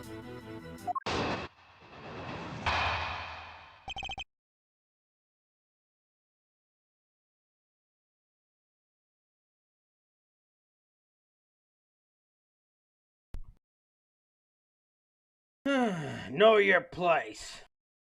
You've been forcing us to argue over every little detail. Where the murder happened, the order of the victim's injuries, some other things I hardly even remember. But you needn't be bothered, my boy, because it's all irrelevant in the end. Think about it. The suspect herself has already said she did it. That's all that matters at the end of the day, and her sentence will be lighter for it. So rejoice. And there you have it. Feel free to pick holes in it as you see fit. How can I? When that was barely a testimony to begin with. That man is a very powerful person, isn't he? It's okay, Mr. Edgeworth. Please just let it go. I did it. I'm the murderer. I even remember doing it. You saw a flash of something half remembered, okay? Nothing more. You must believe in something. Believe me, I say you should believe in your own innocence then. But I'm up against the head of the committee. This isn't going to be easy. But he seems to think he's already won. Perhaps I can use that against him.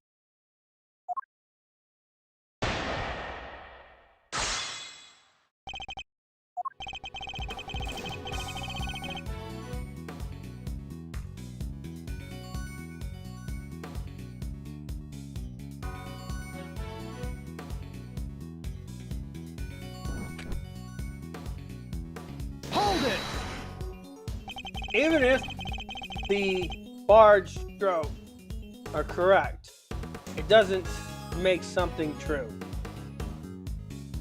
Oh, don't be such a stick in the mud. I'd say the bigger picture is more than enough here. After all, every case has its little inconsistency and contradictions.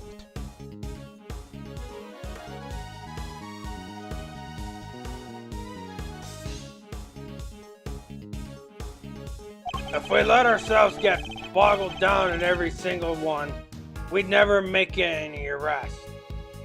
And once we did, the trials would drag on forever. Even you understand that, right? Not in the slightest. That's my inquiry into the details. Oh, to be so young and pig-headed. Anyway, you keep digging into these little details.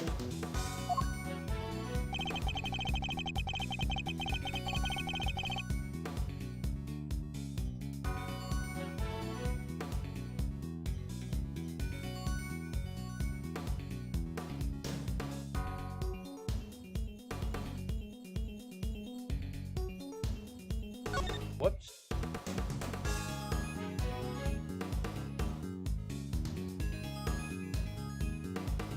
Sorry about that, Di. Should be able to go back.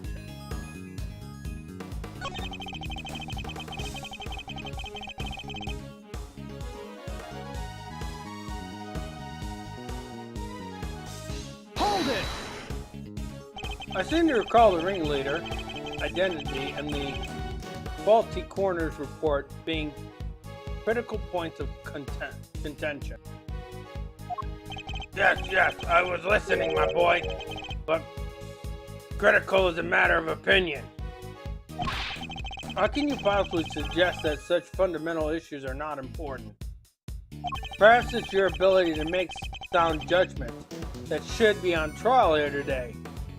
Oh, bravo, my young hothead. Wonderfully cutting stuff. You do like to try, don't you?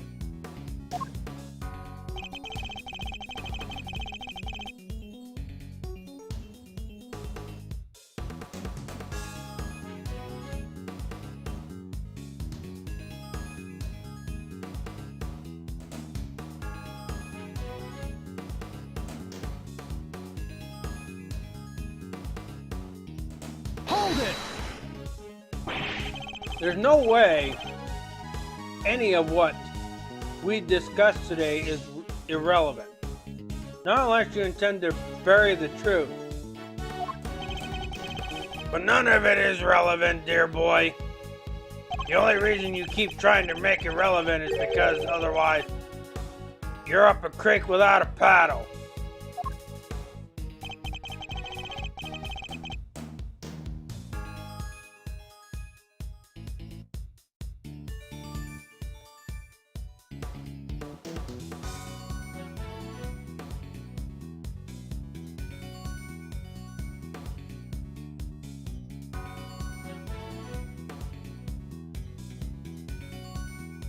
Hold it!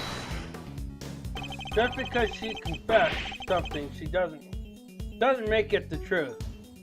Kay is suffering from amnesia, so any statement she makes should be taken with at least a grain of salt. Objection. Even so, it doesn't exactly solve anything for us, does it, dear boy? And it would be nonsensical to dismiss her confession outright. I tell you what, why don't we ask her once last time? Though I'm sure she'll just say she did it again. Fine, let's do it. Let's ask her again. We'll see if she really believes herself to be the culprit. Huh? You mean me? Is this really what you want, Mr. Edgeworth? If it goes badly, it could significantly weaken your position. I know. There's no other way. Only a request that I be the one to question her. You really know how to tug an old man's heartstring, you know. But fine, ask away. On one condition. If this turns out to be a waste of time, that's it.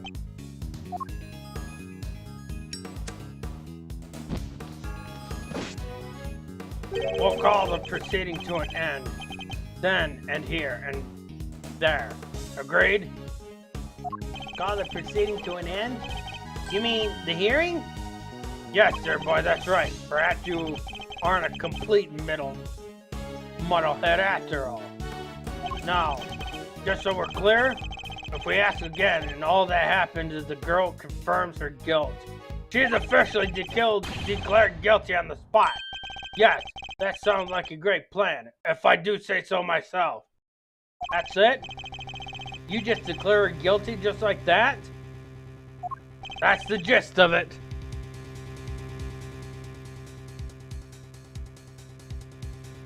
It's a big risk, but he's going to find a way to condemn her either way if we don't do something. Okay. Yes?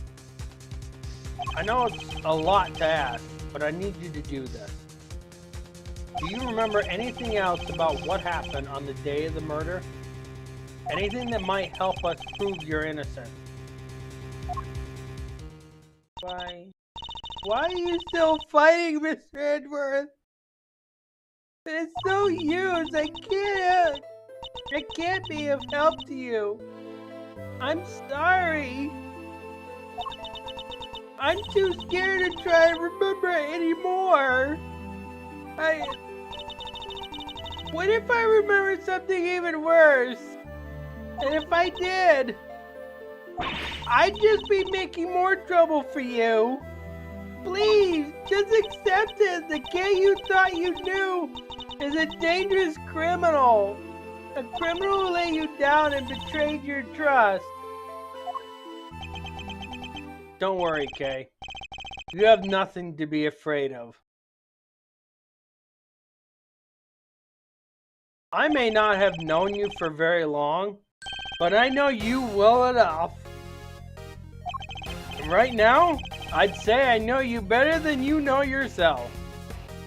You would never commit a murder. You could never, because this is who you really are. This one should be very easy, Dai. Very, very easy. Take that! You're the great thief Yato Garashi, a noble outlaw who would never stoop so low as to kill.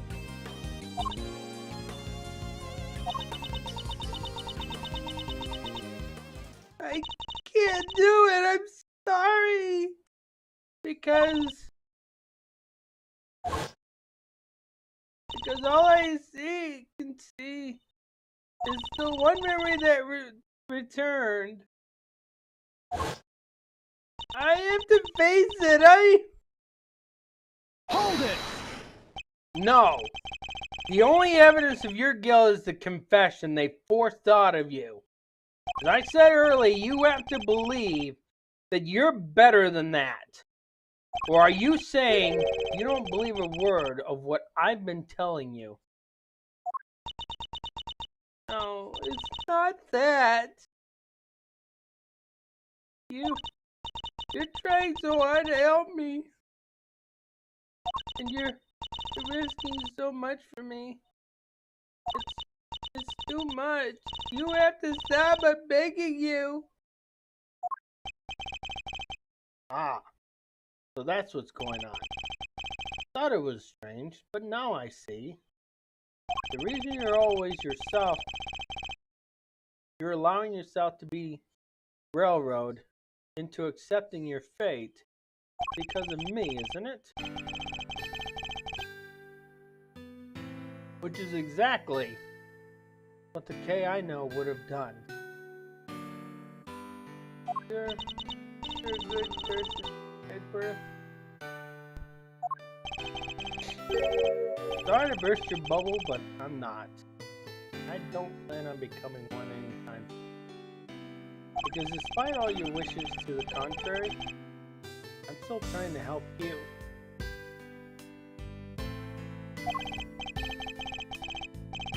So you see, I've merely been servicing my own ego, regardless of what I put you through.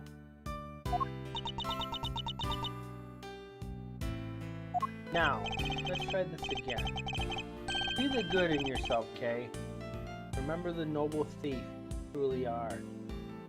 That memory of you committing the murder, you need to question with all you have.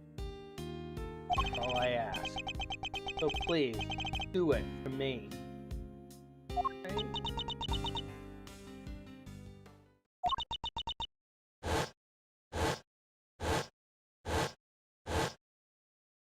Ah! Gay! What's wrong? Did you remember something? Oh, it'd be like some cliche movie plot if she did. How?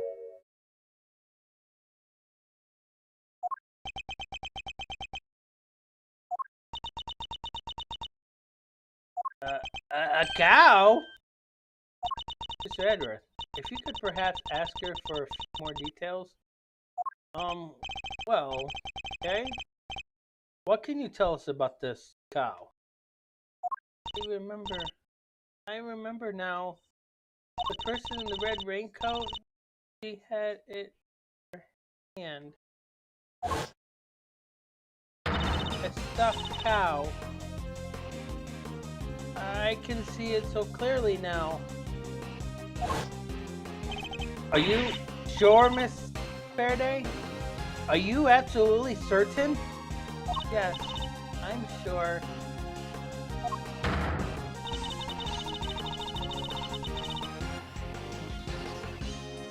Then this court acknowledges the defendant's latest statement as new testimony. Objection. Have you lost your mind, Verity? We can't accept testimony like this. With all due respect, Mr. Chairman, information pertaining to the victim and her possessions is new and highly relevant evidence. Objection. Did I remind you all the final state of her memory? No. That simply won't do. I don't. But if we claim her memory is unreliable now, then our own argument is weakened, sir. You said yourself only a few minutes ago that thanks to the suspect's confession, we need not worry ourselves over the finer details. Did you not? Were we to call the fidelity of her memories into question, then we must also call into question the confession on which our entire argument is based. Is that really the most advisable course of action? Yes, you're right. Proceed as you see fit then. Thank you, Mr. Chairman. We're still in the game. Only by the skin of our teeth. And only thanks to Judge Gavel's intervention.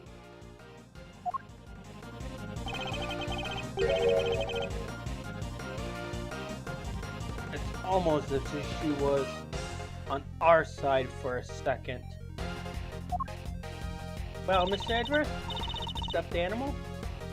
I believe the cow in question is this thing here, Your Honor. We found it in the storeroom. I believe that is yet another auction lot.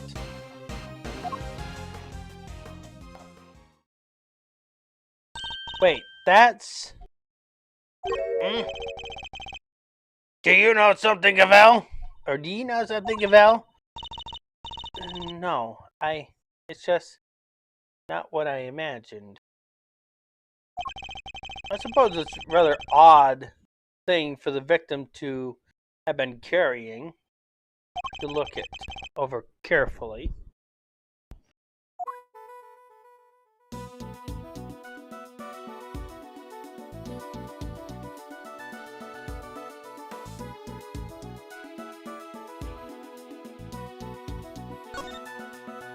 There's a cherry blossom petal caught in the fur here. There's petals on the raincoat too. And cherry tree in black bloom up on the viewing platform. It would certainly appear that this was taken outside at some point. What did the victim want with this thing?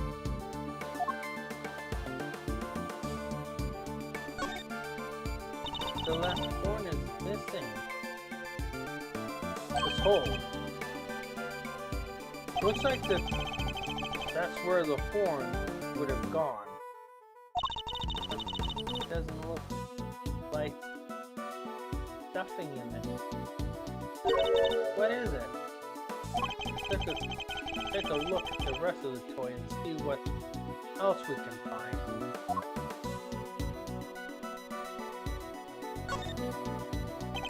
The right horn seems intact, but I can't say it's doing much to the overall symmetry of this stuffed toy. Look, Mr. Edgeworth, it moves. It does? It sounds like sand being crushed. But soon there is a recording device hidden inside. And I knew it was you. I knew it was you the moment I laid eyes on you. You can't hide the burn from me.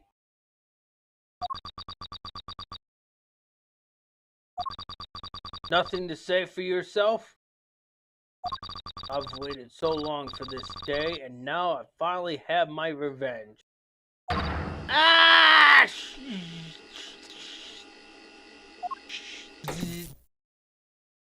This be the moment of the murder? Someone made a recording of it. Broken flushy data updated in my organizer. Hey, that's them right there. Them's the voices I heard. Sure as eggs is eggs. Overruled. Unfortunately, we have no way of verifying when these voices were recorded. It's possible they have nothing to do with the murder. If only there were some accompanying video footage. You got bugs in your ears or something, lady? I done told ya, them's the voices I heard. And we already know the victim was holding that thing, right? So it's gotta be from when she got it. Yes, it is possible, but a weak one without more than your words to back it up. We need something more, something credible. That again, she seems to be stepping in help. Judge Gravel, I think we all know the voices are from the moment of the murder. Consider for a moment the words we heard one of the speakers say, "I knew it was you the moment I laid eyes on you. You can't hide that burn from me." I believe we have something that could explain what these words are referring to and how it's all related. Which piece of evidence proves that the voices are from when the murder occurred? Well, this one should be easy, Di. Should be pretty easy.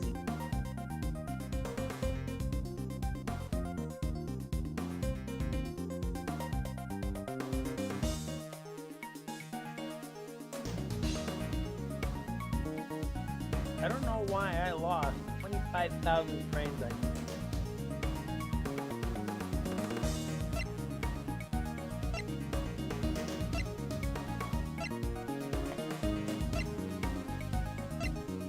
I'm gonna have to check my speeds after the stream.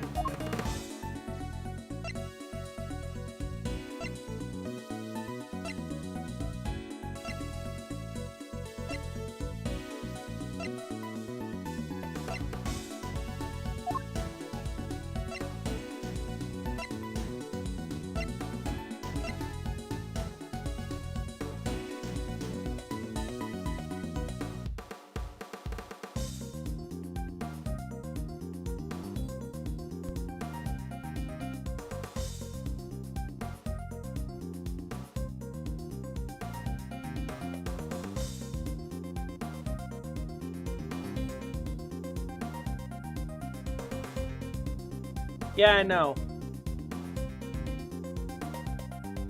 Twitch also lost some frames too. Kick's the only one that hasn't lost any frames. Which leads me to believe that there's an issue. I'm highly believing that there's an issue with XSplit not getting the right encoder settings available for YouTube and Twitch. No. Matter of fact, it's on this page. And we've been trying to tell the guys on XSplit that they have to put the correct encoder for YouTube and Twitch, because otherwise they're just not going to run. OBS has the same issue too. They don't have the correct encoder for YouTube and Twitch because they've updated everything.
Did you forget what you're trying to find, Di?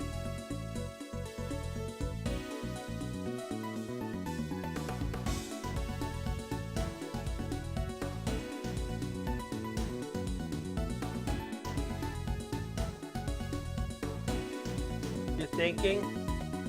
So the recording states that the person was stating that they recognized the burn.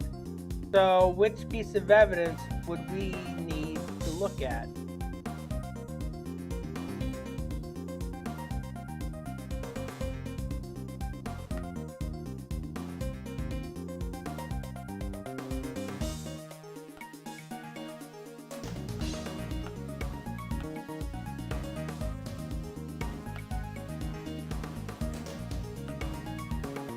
The coroner's finding.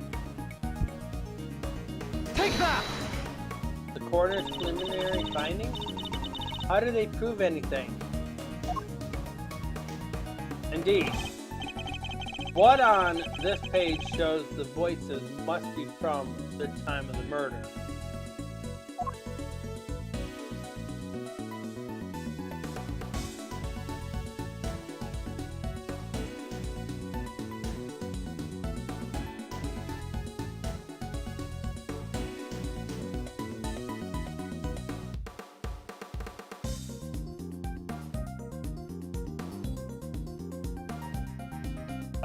Well, they're looking for specific.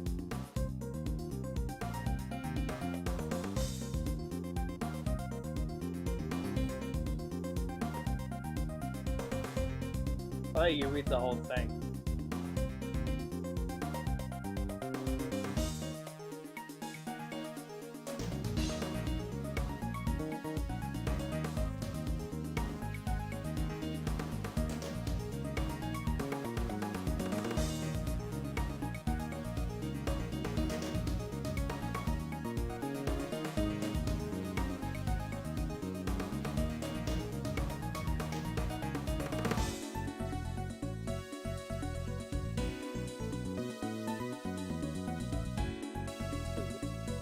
Difficult to find. Take that!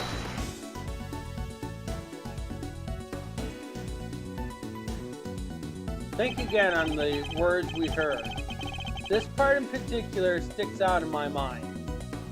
You can't hide the burn from me. The victim had a permanent burn mark on the back of her right hand. And what of it? According to Kay's testimony, the victim was carrying a stuffed cow toy. A burn mark, an identifying mark unique to the victim, was mentioned on the recording in it captured. Ah, it's just a coincidence. Stuff like that happens all the time, right? Overruled.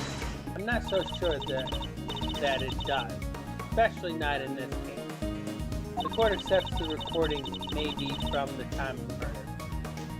In which case, one of the two voices must belong to the real culprit. And based on the content of the conversation, it seems likely that it's the one we hear the most. But that still doesn't tell us anything about the killer's true identity or even if they're male or female. Due to the voice changers, correct. Unfortunate, but unavoidable. One thing, however, has become clear. We are now able to say that the voices Miss Hart heard were those of Miss Ringer and her killer. Just like I done told you they were!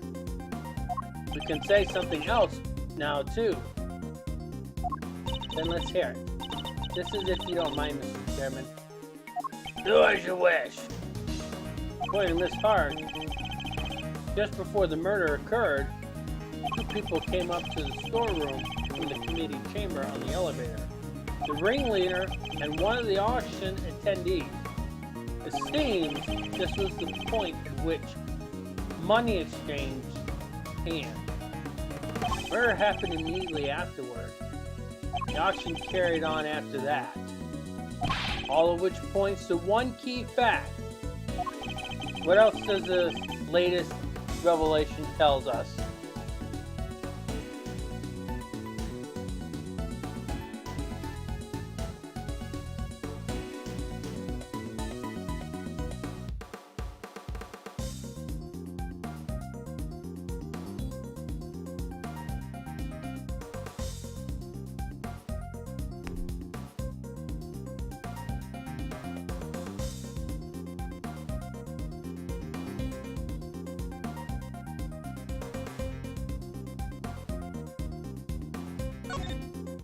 Since the ringleader was the auction's sole auctioneer, then it follows that they cannot be the victim.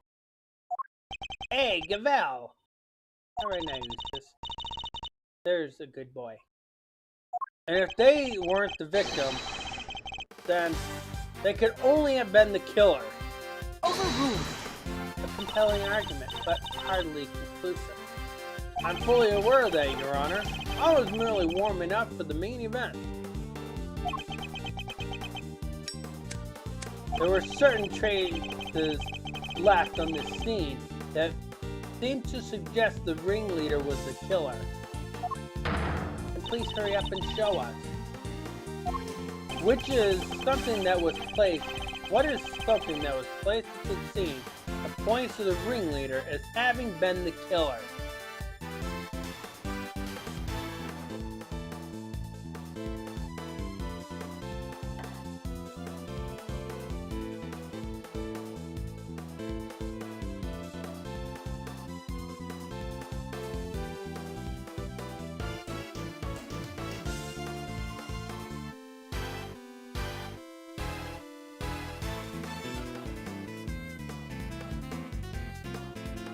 Nope, nothing on this page is going to help you.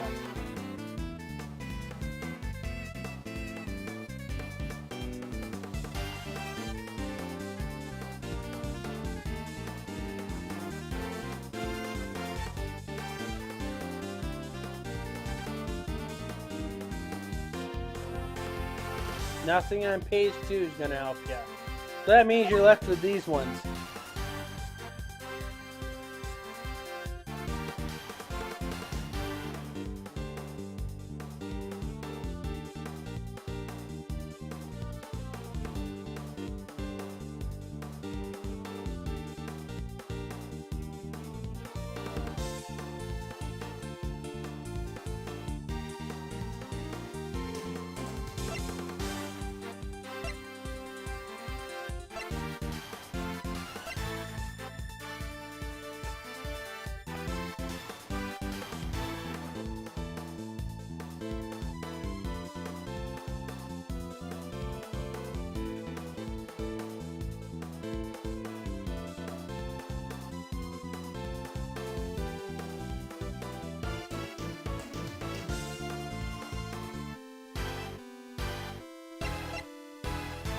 Take that!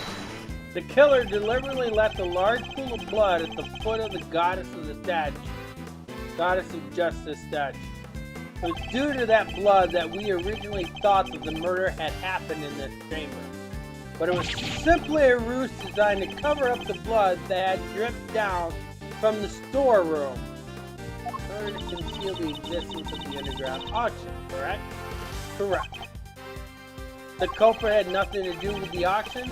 They would have had no reason to cover up that blood. Which further supports the theory that the ringleader and the killer were one and the same. And as the identity of the ringleader, do you have anyone you'd like to name?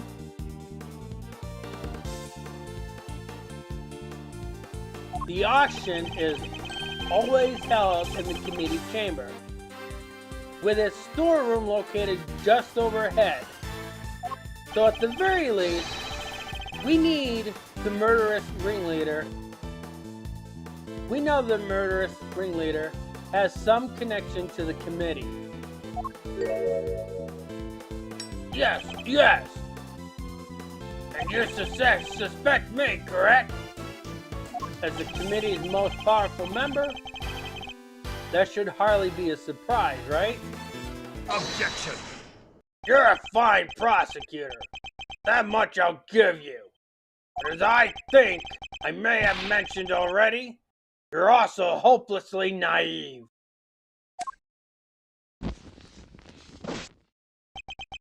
You've got nothing, dear boy, have you?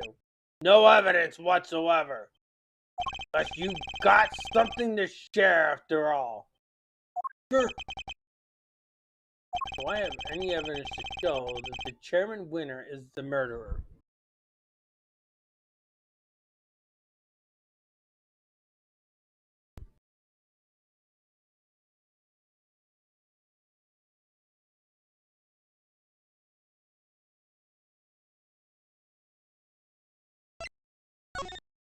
It was Chairman Winner himself who brought up the fact that I suspected.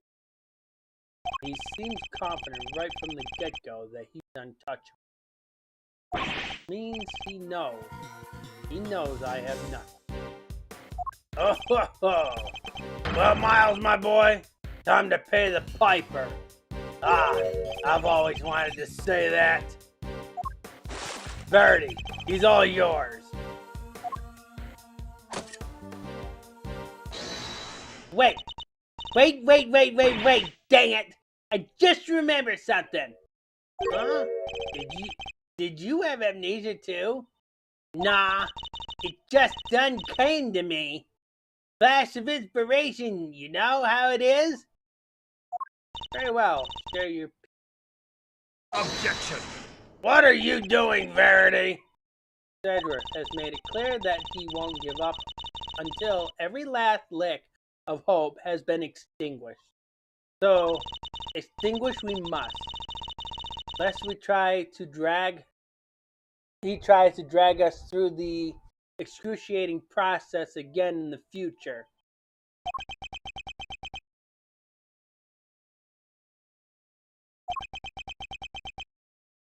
Yeah, what she said.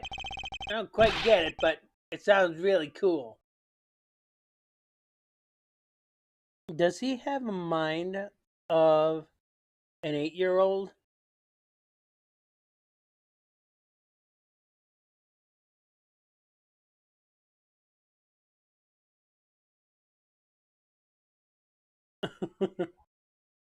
Don't worry, Dad. I'll help Gavel bring this to a winning finish. We'll show them how wrong they are. Fine. Let's hear what the witness has to say. You heard the chairman, Miss Hart? You would be so kind? Well, alright then. Here goes nothing. Facts, Miss Hart, and nothing but the facts, please. Don't you worry your pretty little head on that front. I'm a journalist. Truth's my middle name. Telling me officially worried.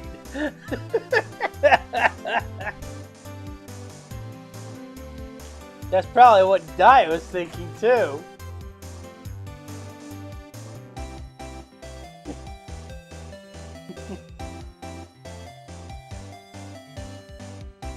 By the way, Di, look.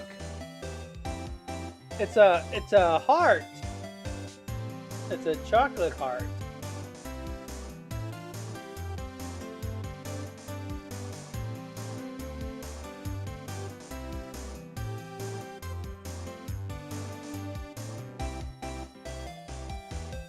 I'm sure you know what it's for, right?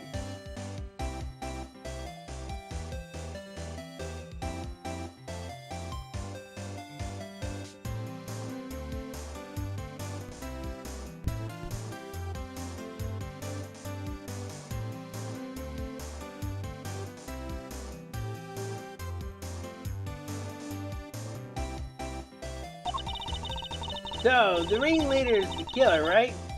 Which makes the victim one of them auction goers. Thing is, it don't add up. I counted 11 people coming down that hatch, see? Then the murder happened, and then the auction started back up again. Now, I had me a look back downstairs right after that. No. And when you know it, there were 11 Little duckies all lined up in a row again. Ow!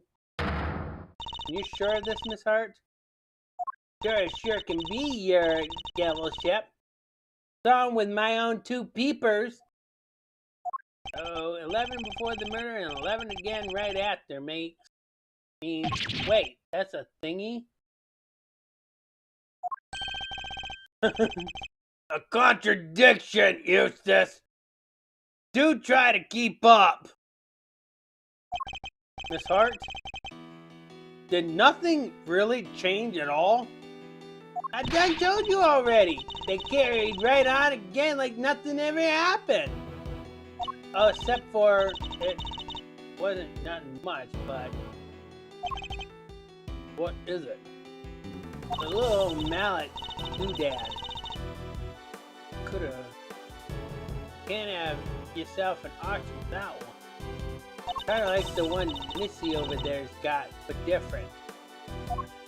The auctioneer's hammer? That's the bunny! I done heard that thing banging and clanging right the way through. Then nothing. Just like that. The noise of the hammer stopped midway though. Midway through? Could it have something to do with the murder?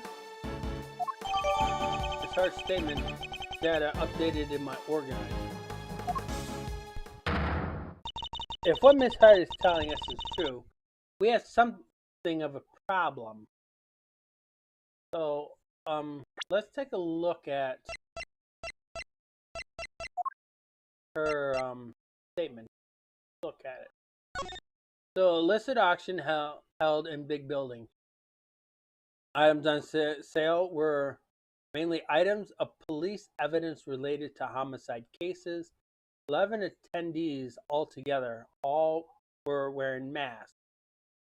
Auction continued even after Ringer's murder, but the sound of the auctioneer's hammer could no longer be heard.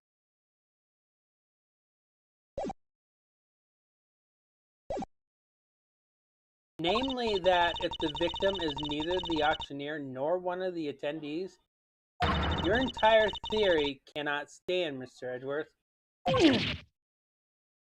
Chalk one up for justice. Eat that, Edgeworth. See, Mr. Edgeworth? There really was nothing we could do. No. There must be something we're overlooking. Something we still don't have an explanation for. Just need to think. I can't say is... Alright, kids! Do we finally have all of our answers now? If so, then I expect you to make good on... One moment, sir. I worry that it might still be a little early to pass judgment. After all, we have one more matter yet to resolve. And until we do, we cannot claim complete and total victory over Mr. Edgeworth. If you've already forgotten, Di, we still have to analyze the coroner report. Is that not so, Mr. Edgeworth? Frankly, I expect you to have raised your voice by now. Allowed to hold it, perhaps? Oh, yes, of course. Once again, he has rescued me from the jaws of defeat. Very well. Let's get this over with, shall we? What is this one matter that still remains? Why the contradiction in the coroner's report, sir? That's...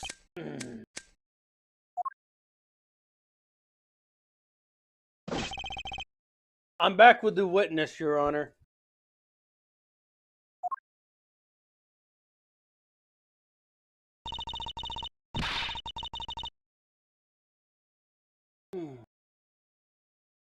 What's this all about?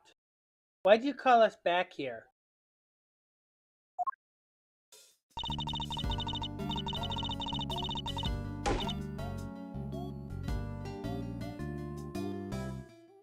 Somebody suddenly fall ill? I have a compress ready in two takes of an ouch! It better be good. Did somebody else drop dead? Well, they might soon wish they had.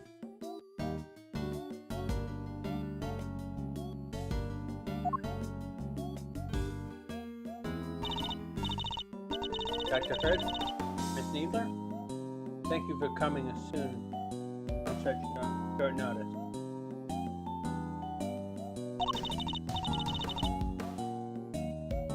Let me assure you, it won't take long. Quit trying to butter me up and cut to the chase, will ya? Of course. We summon you here to confirm something. Just developed. Dr. Hertz, court asks that you provide the unabridged truth regarding the following.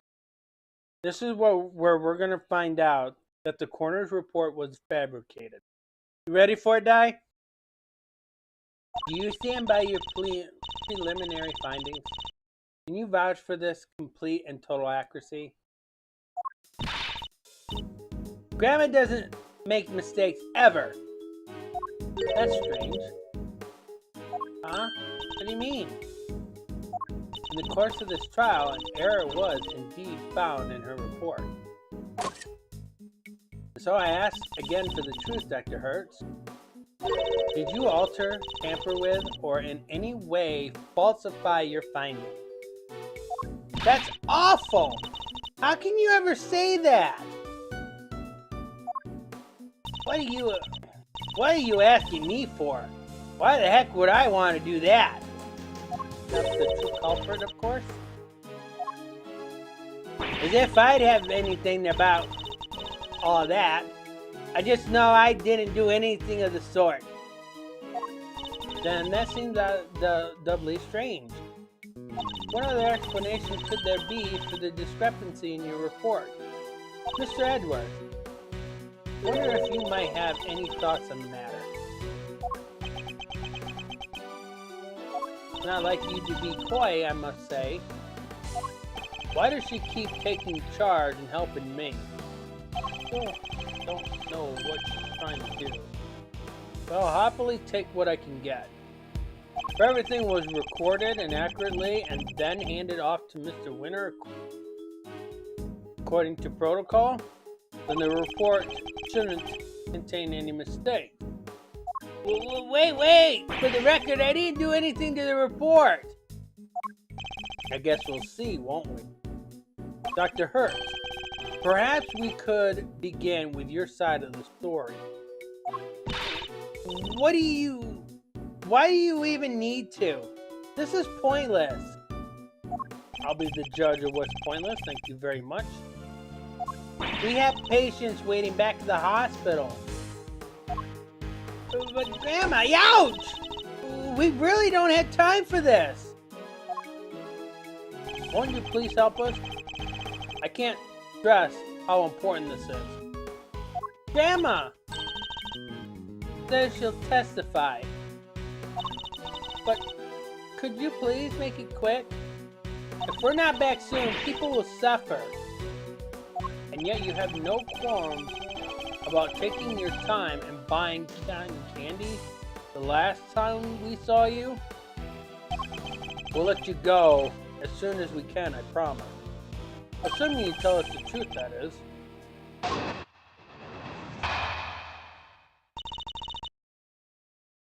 So-called mistake in the report.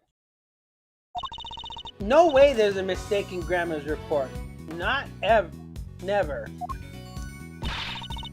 I've been dealing with the dead longer you've been alive, Sonny Jim.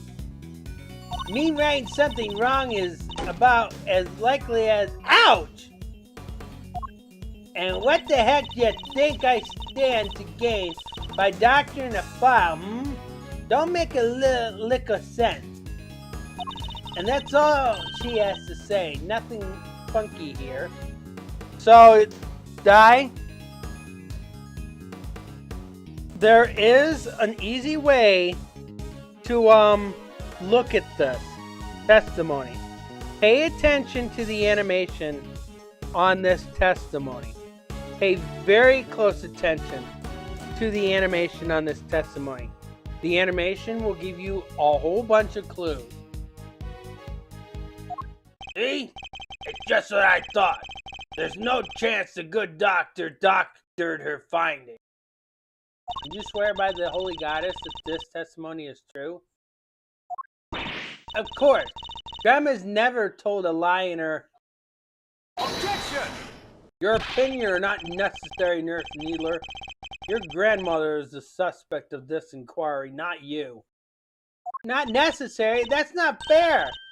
I'm the only ally poor Grandma has. Go ahead and shout objections left and right, but you had best be prepared then, Mr. Ex-Prosecutor. Oh, I'm more than prepared. I'm ready to expose the truth behind the error in the report.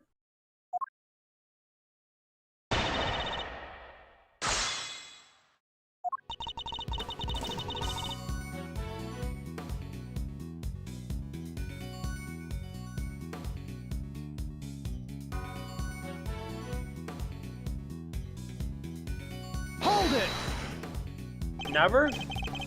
You're saying that Mr. Hertz is infallible? He has to be. A doctor can't afford to make mistakes. Even a veteran like Grandma would be out of a job if she messed up even once. So there's no way she of all people would. I got a whole hospital relying on me. Might be you can bangle your work and survive, mister, but I can't.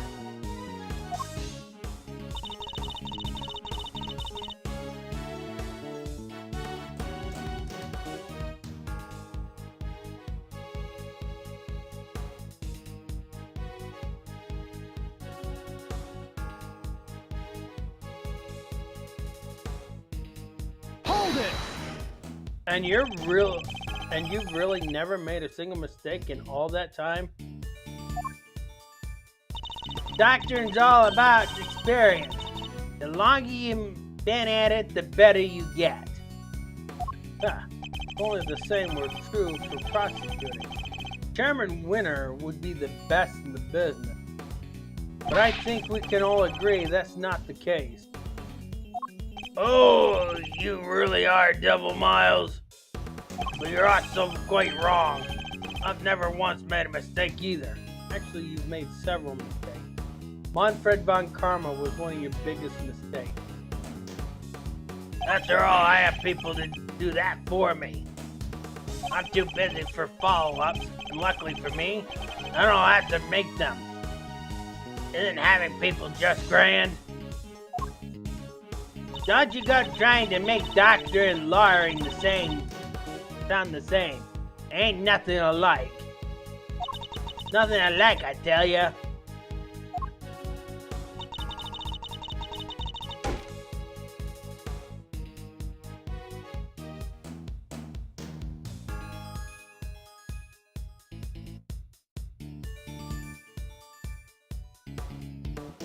Hold it!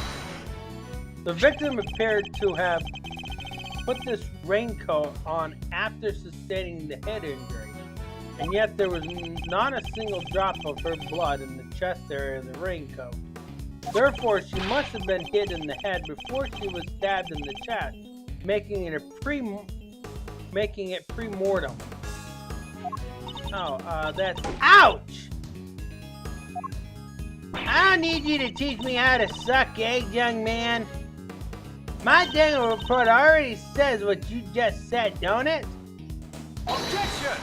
Your report states that the head injury appears to have been sustained post-mortem, which is the exact opposite of what I just said. Oh. Sure. I dangly ditched that report to Florence here, and he wrote it all down just like I said it. If something happened to it after that, weren't nothing to do with me. You ditched it? If you could please tell us more.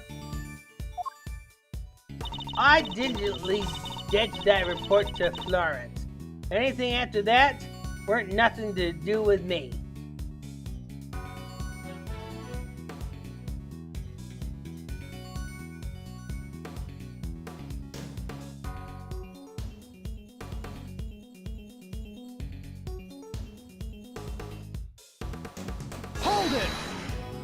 Just so we're on the same page, what were your conclusions regarding to the body? Well, like I said, ouch! Sorry, it was death from a good hard knock to the noggin. Can you say for certain when that knock happened, Dr. Hertz? Pre-mortem, of course. Chest would appear after the poor girl died.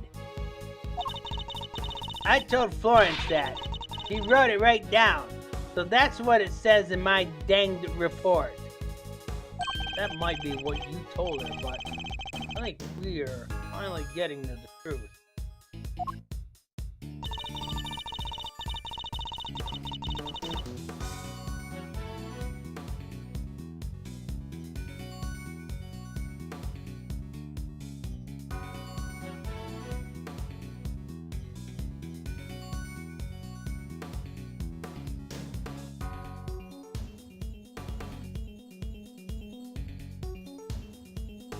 Hold it!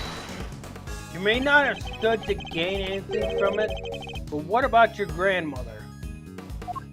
The granddaughter. For me, I didn't stand to gain anything either. Never mind her. What about your little friend there, She'd stand to gain something for sure. Look at you, trying to accuse my sweet innocent Florence of wrongdoing. Yeah, you ought to be ashamed of yourself. I wish you'd tell that to the German winner. Anyhow, nobody doctored that report, you hear? Nobody.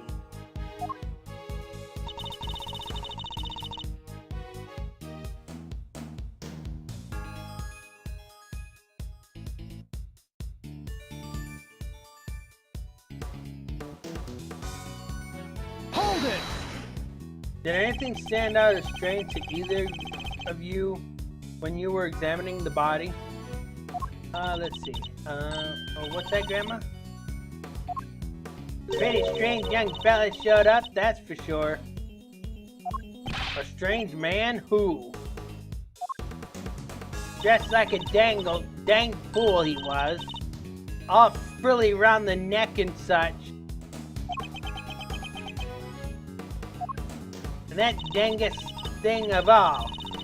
Even though we all knew that the idiot boy was about to get fired, he still insisted on messing with my steam. That's right, I'm talking about you, Mr. Ruffle-neck, ruffian, crimson-suited creep. Oh, so Mr. Edgeworth is a ruffian and a creep? Those are not words you need to commit to memory, Kay. Dr. Hertz, doesn't sound like she's lying. No. But she only communicates through her granddaughter. I should probably try to make sure that Nurse Needler is being truthful too.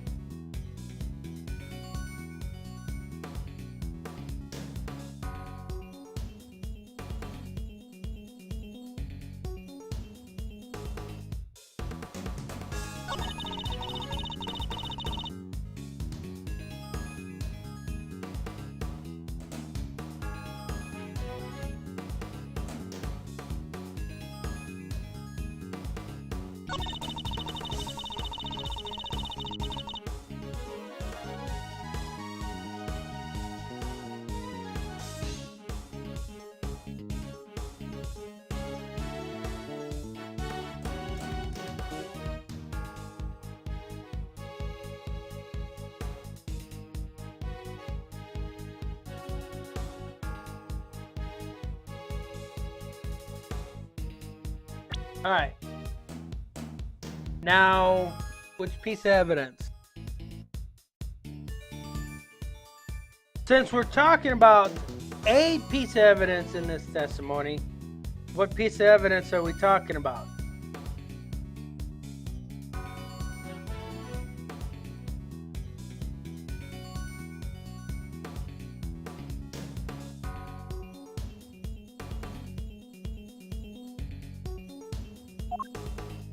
That'd be on page 2, you're correct.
Think about what they're talking about, Di.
No, they're not talking about a letter.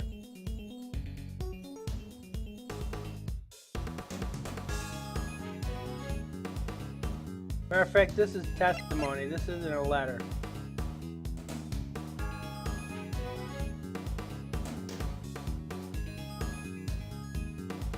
And this, they're not talking about either.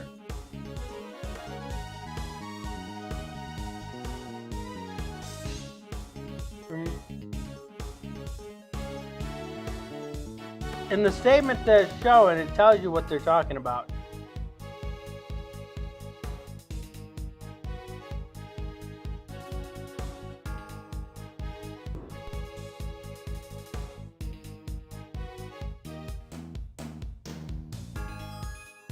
No, they're not talking about the keycard report.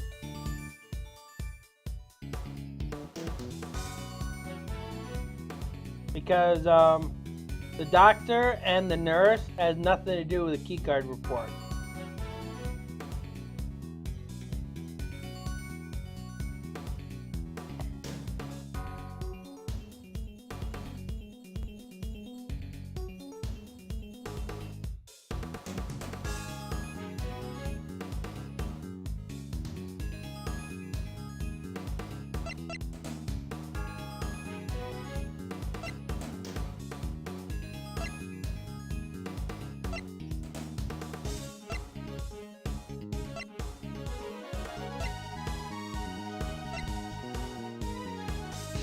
Remember, you're talking to a doctor and a nurse. What were they responsible for doing? This is what they're talking about in their testimony.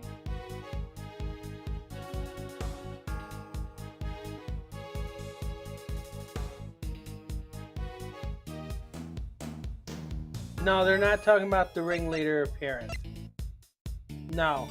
Think about the doctor and the nurse. What are they talking about? What would they be talking about? They know nothing about the ringleader's appearance.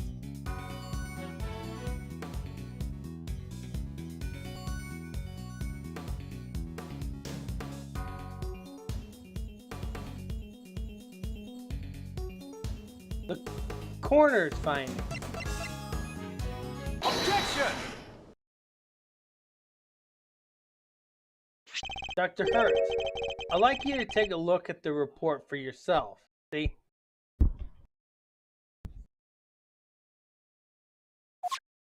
Oh, I'll read it to you. Ouch!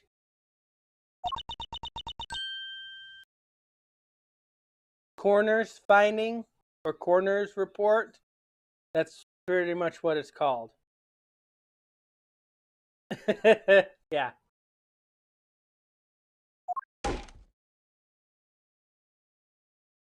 This ain't what I said. This ain't what I said at all. What? What do you mean exactly?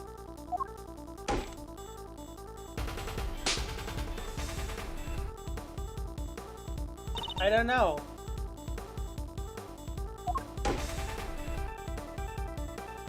But I can't say that. Miss Needler, if you are attempting to bury Dr. Hertz's truth, I will gladly hear her confession itself on behalf of the goddess of justice. Dr. Hertz seems to be telling Judge Cavell something in private. What? I see. Very well, allow me to relay to everyone what you have just told me. Ain't no doubt about what I said. I dictated my findings to Florence, just like I told you I did. The fuddle-headed young thing must have wrote it down wrong or something. Wow! That was a great impression. Yes, but was it really necessary? So in summary, there was an error in the report. And it was all because of you, Nurse Needler.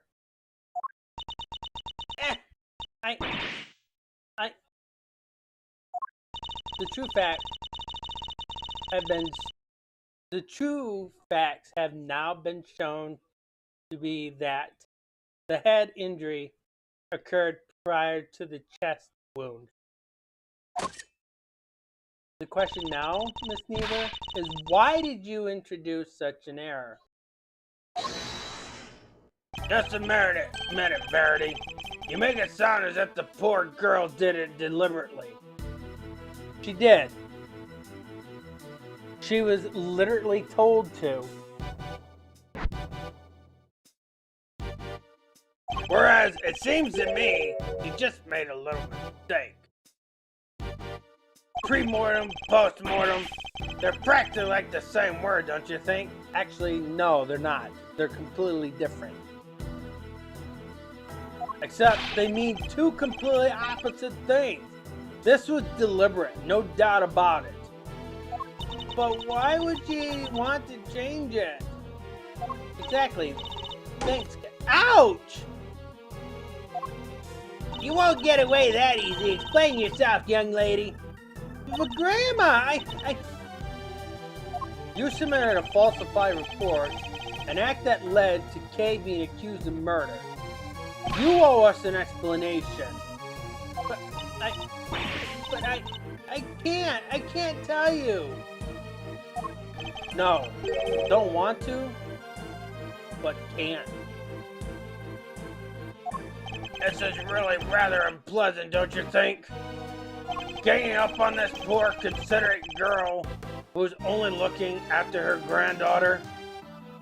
She has nothing to do with anything. She simply made only one tiny mistake. So why not leave it there? Because it wasn't a mistake. She was told to write that. Objection! You'd like that, wouldn't you? Because the only person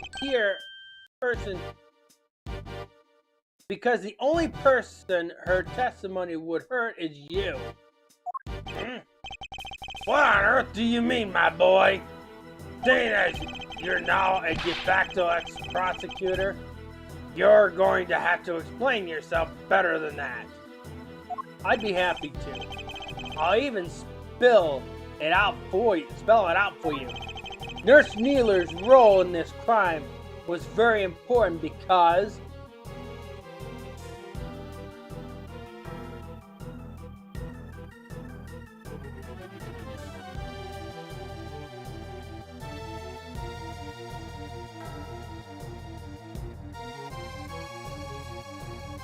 this one should be very easy to figure out.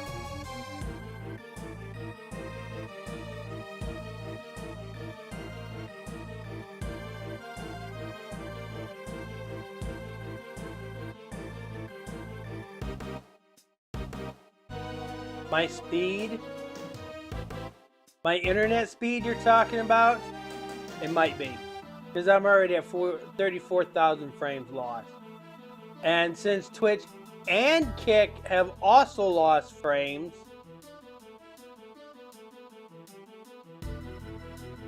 and as of right now, I can't just go open up the browser while I'm streaming because that's going to cause XSplit to crash.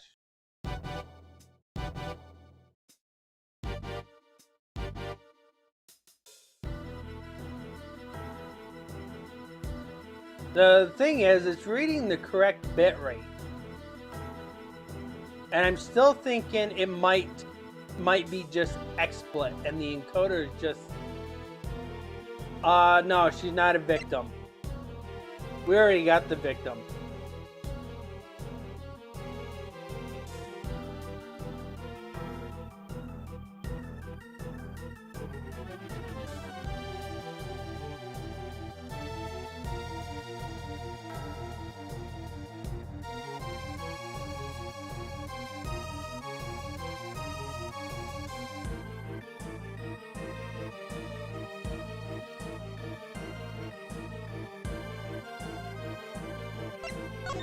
Nurse Needler doctored the report in order to cover for her accomplice. Ouch! Oh,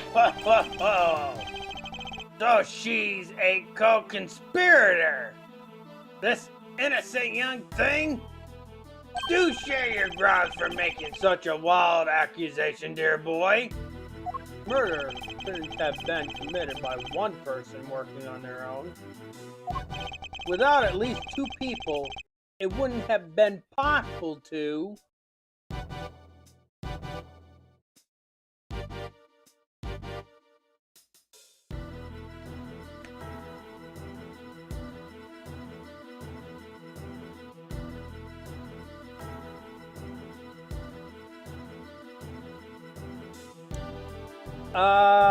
Actually, no, that's incorrect. Because he wouldn't need her to move the body. He's strong enough to move the body on his own.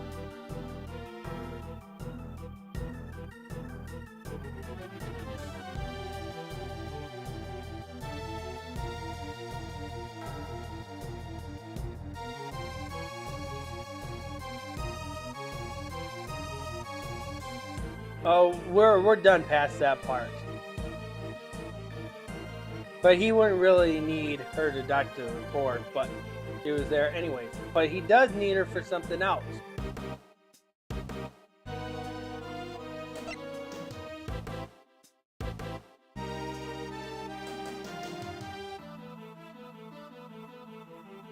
If the auctioneer was a murderer and the victim was one of the attendees, the fact that a witness testified to there being 11 attendees even after the murder doesn't make sense.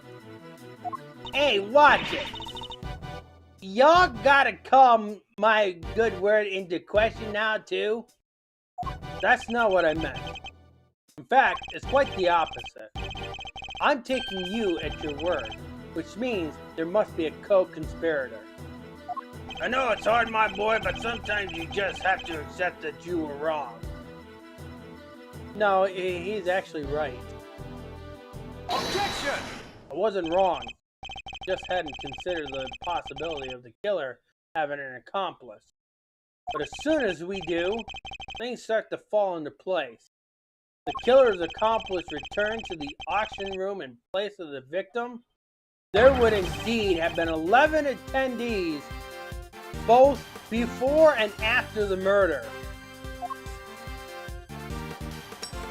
Well, well. So that's your thinking, isn't it? It's certainly an intriguing theory. But surely the imposter would have been spotted right away. I don't imagine that Nurse Needler looks strikingly different from the victim in build and stature. With the help of a mask, she could very easily have replaced Miss Stringer without anybody noticing. Well, Nurse Needler, is that what happened? Did you take the victim's place at the auction? I wouldn't do something like that. Now tell us, the ringleader. Who were they? I can't tell you. I just can't. It hurt Grandma too. Ow! But Grandma! Don't you worry about me, I can take it. You just tell me everything, child. But... Grandma!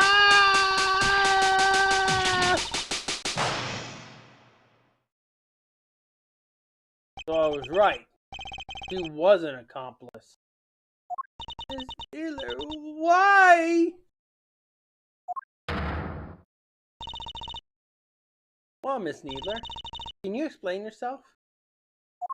Yes. Huh? Oh, thank you, Gamma. But I'm alright. I confess it. I changed places with Miss Ringer. Do you admit that you were working with the ringleader? Yeah, I was helping.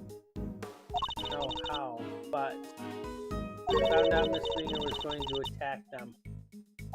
Culprit was going to be attacked by the victim? They seemed pretty sure it was going to happen that night. They made a counter plan. They wanted to strike first, and they wanted me to help them. I was told to go to the storeroom before the auction began and wait there. Now hold on there, Missy. I didn't see nothing. My eyes don't lie. If you'd have been there from before the auction, I would have bumped right into ya. I was there the whole way through, and you weren't there for a bit of it. But I'm not lying. Well, that's easy for you to say. But you were lying about altering the report only a few minutes ago. Objection! I think we're all aware of the number of potential hiding places in the storeroom. Are we? Where exactly are you trying to say or finding the nurse was hiding, Nurse Needler hid here while she was waiting in the storeroom, which... This one should be easy.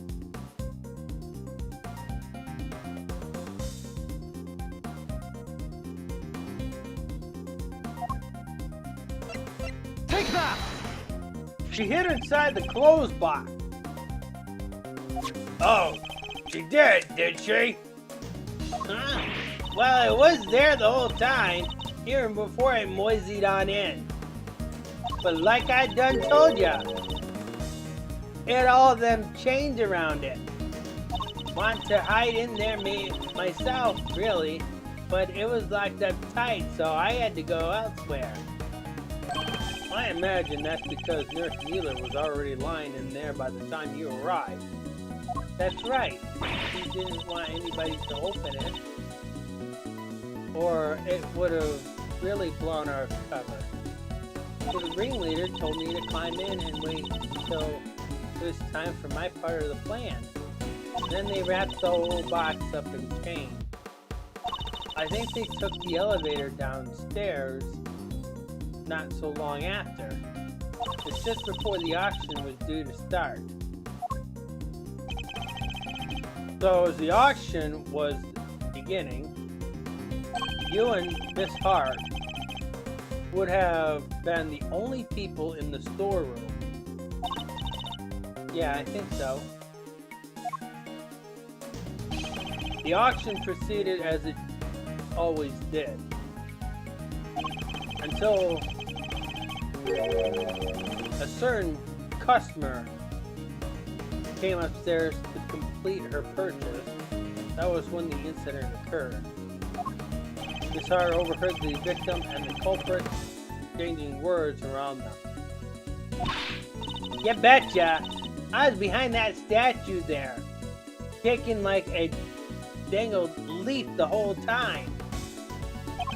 In the middle of their quarrel, Miss Ringer was killed by the auctioneer. I imagine the auctioneer then carried Miss Ringer's body over to the clothes box, from which Nurse Needler emerged and swapped places with the victim after placing Miss Ringer's body inside the box. Nurse Needler's role now was to pretend to be Miss Ringer. Two of them to return to the room below as if nothing had happened. Does that about sum up what happened in the storeroom, Miss Needler? Yes. In fact, that's exactly what happened. Hold up! Do you just waltz right back on in and nobody noticed? is two completely different people we're talking about. You're telling me not a one of the other folks down there at the auction cotton on? Why would they?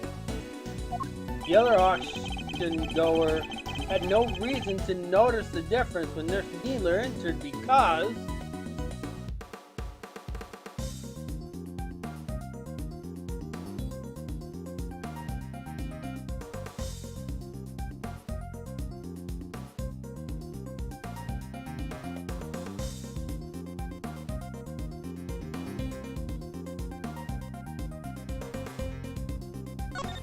as we've seen, Miss Ringer and Nurse Needler are about the same build.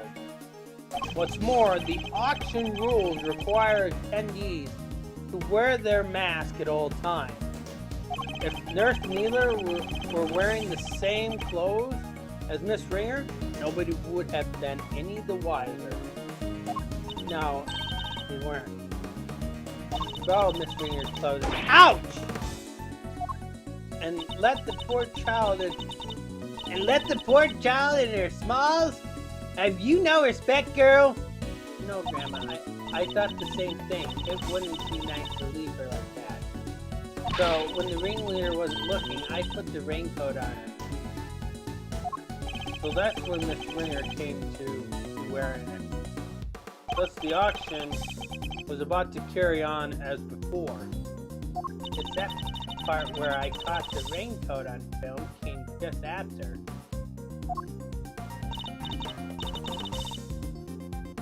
Yeah, must be. Then it don't make sense.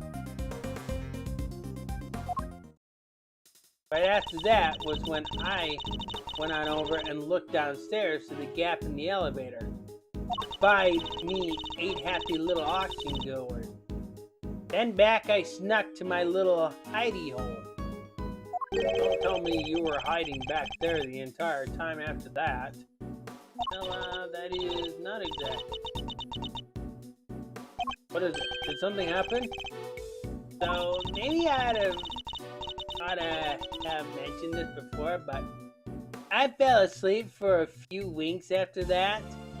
Well, passed out unconscious, you might say. What? What happened?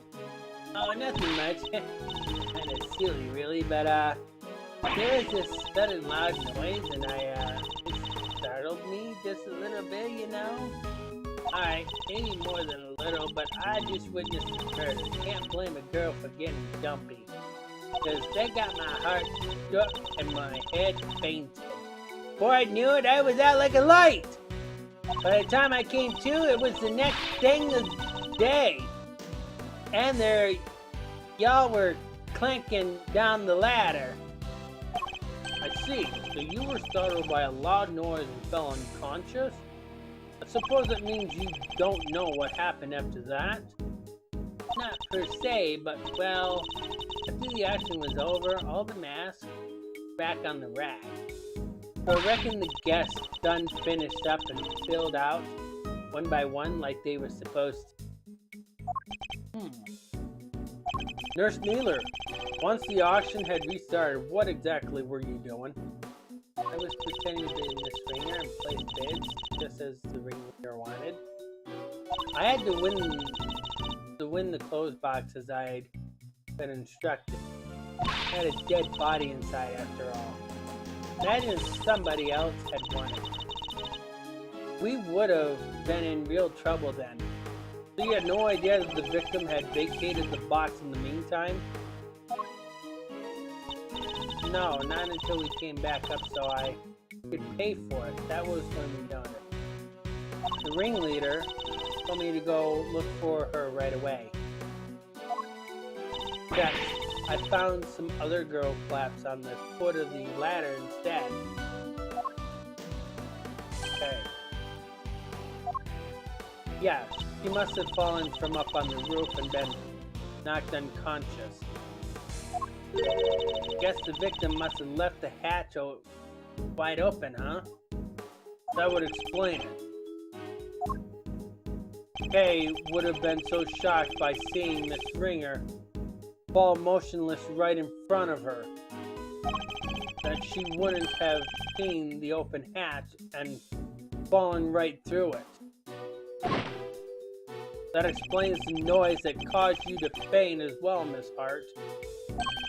It was the sound of Kay crash landing onto the storeroom floor. Yeah, I can't believe something like that done knocked me out for so long, So in summary, by the time Miss Neeler found Kay, you were already sound asleep behind the statue. I think we've got a good grasp on what occurred up to this point now, Miss Neeler. If you would continue. Sure. So I found Kay, and next thing I found this ringer, and I put them both in the closed box. We couldn't risk any of the auction jewels seeing them. That would have cost a real hula baloo. They use a lot of weird words. Was that your idea or the ringers? Ringleader. Theirs. But putting the raincoat on this ringer was my own idea. So I tried to get rid of it before they found out what I'd done. Imagine they were none too pleased when it showed up as a surprise piece of evidence in the case. And lastly, the ringleader and I put her in an auctioneer's outfit we'd prepared, of course, which completed the deception and made everyone think she was the auctioneer. All in all, the auction finished up without anybody noticing anything. And that was that. Now that we know the extent of your crimes, Nurse Neeler, if you have anything further to share, I'd advise you to do so immediately. I wish I could tell you more, but I'm sorry, that's all I know. Oh, except for one other thing. It did seem a little strange, I guess. When I had borrowed Miss Ringer's clothes, I took everything I could, but I couldn't take her hair, obviously, so... Ouch! You're dang right you couldn't take her hair. What kind of medical professional are you? That's where you draw the line. That's where you draw the line? So taking her clothes was okay?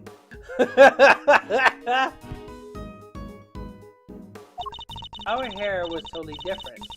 Style, the length, everything. I kind of panicked. The ringleader thought of everything, including wig. Two of them, in fact. There was a straight one and a wavy one. They were both stashed in the clothes box. Why? Right, I wondered that too. I thought maybe they were worried she might have changed up her style. Anyways, I took the straight. That was the one that matched her hair on that day. Even a wavy wig in the box. Nurse Neeler's statement data jotted down in my organizer. And that's everything you know. There's nothing else you're forgetting? No, huh? No, really, Grandma, that's everything. I take it that you really have no idea who the ringleader might be? Sorry, I only know that they were in charge of the auction. I didn't see them without their mask on. They were pretty careful to keep their identity a secret from me. If I can't get something concrete on them? Oh, well, Miles, are we about done? You've proven the nurse was part of the murder plot, but sadly for you, it doesn't change a whole lot. Because it does nothing to prove that Kay Faraday isn't the ringleader. And justice must prevail. We can't change the law even for your sake.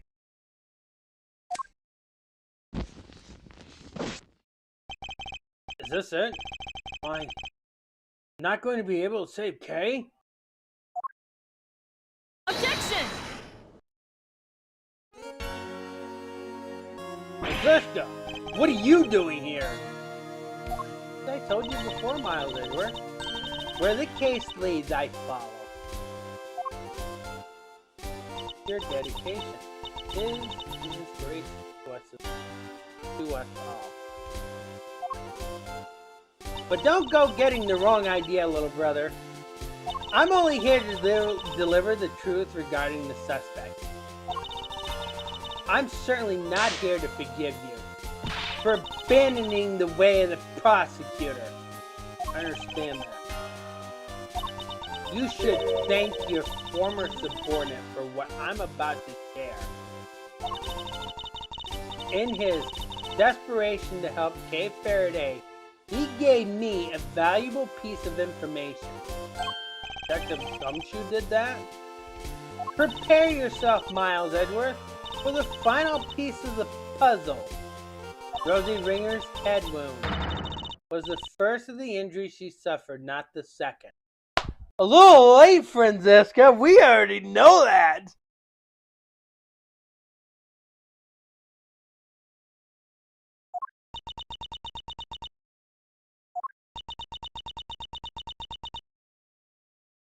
Well, someone say something.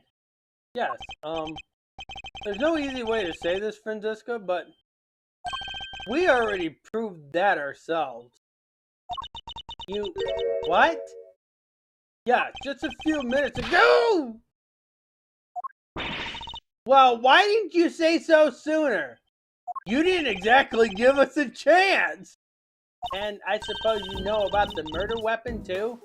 No, not yet. Ah, good. Then listen up. The victim was struck on the head with a blunt object bearing a circular surface. And the wound to the chest were actually inflicted post-mortem. A circular surface? Objection! And you're certain of that, I assume? Your sources are above board? Two trusted medical professionals reached the same conclusion. You couldn't ask for more. Objection! That's certainly good to know. Unfortunately, you're overstepping. Objection! Of what? I am the prosecutor in charge of Interpol's investigation into the underground auction, and this murder occurred during the auction. It would be negligent of me not to pursue leads pertaining to a related party, especially the victim. My, you've really become quite the force to be reckoned with, haven't you, my dear? And all parties are in agreement. The victim died from a blow to the head. Autopsy report data updated in my organizer. So now we got a coroner's report and we have an autopsy report.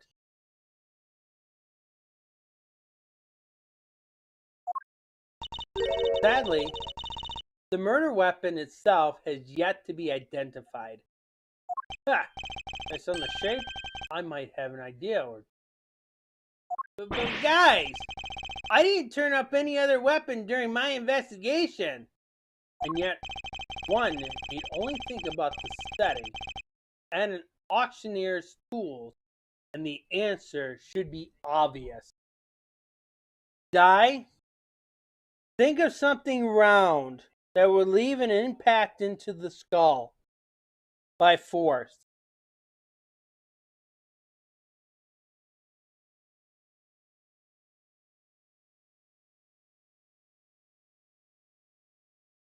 You'll get your answer on that one. An object with a circular surface used in an auction. We're obviously talking about, you know what it is?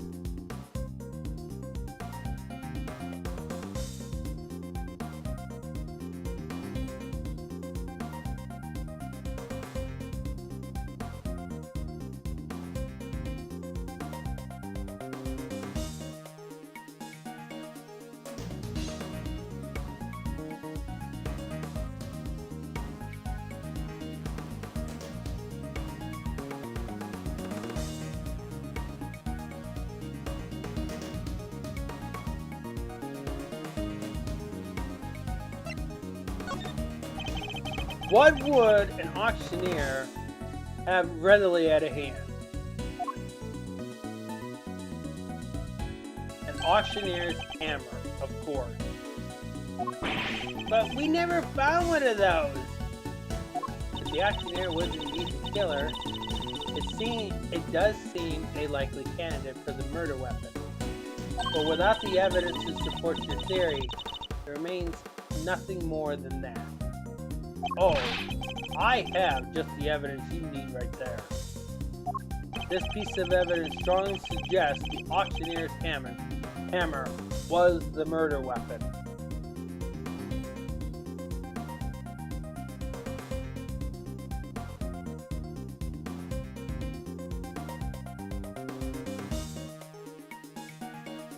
There's only one piece of evidence left there, guy.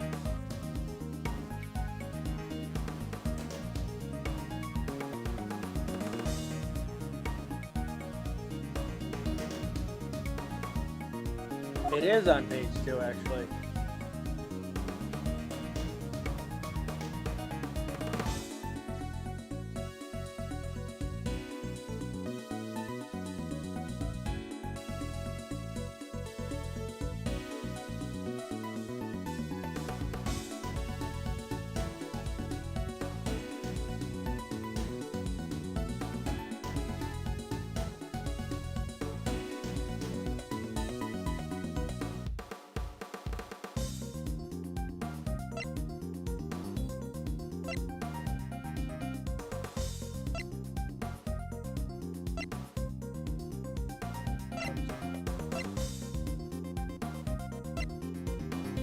Controller lagged.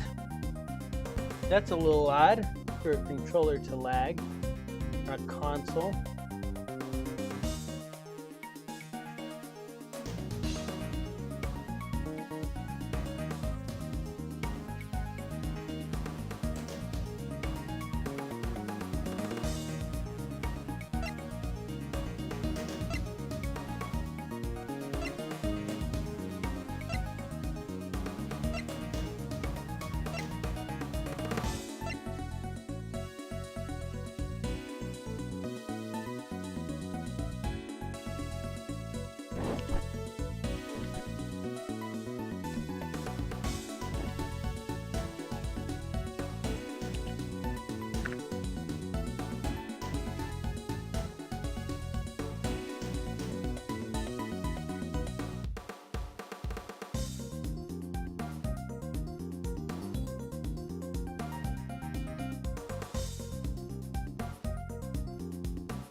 Nope, that cow's not going to help us.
Take that!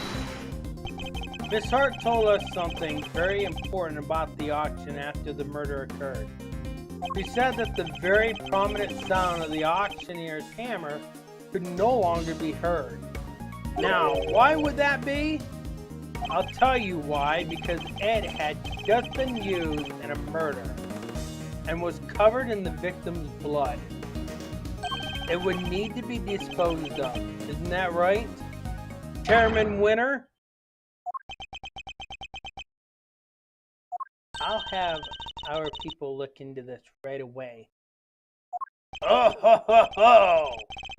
You really are like a dog with a bone, aren't you, dear boy?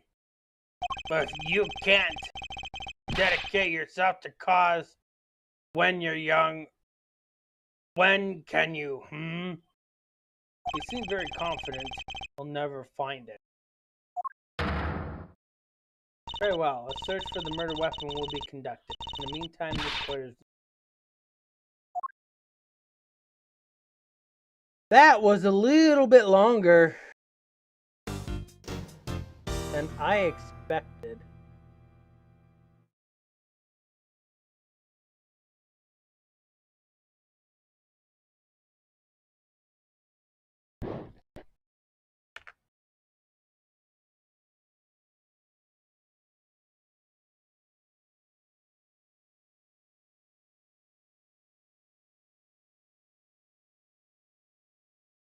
Okay. Thoughts? Got any thoughts, Di?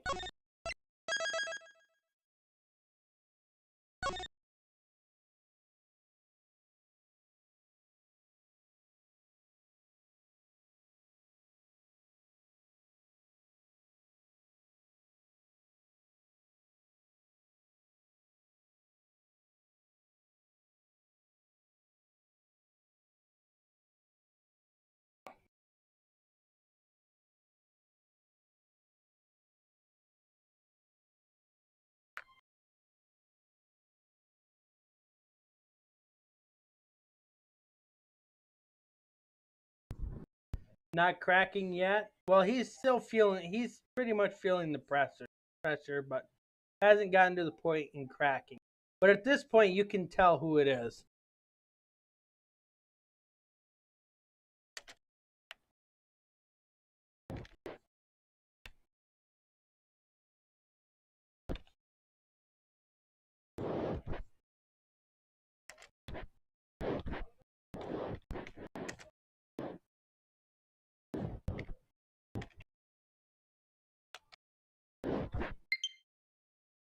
Low battery. Well, that's just in time.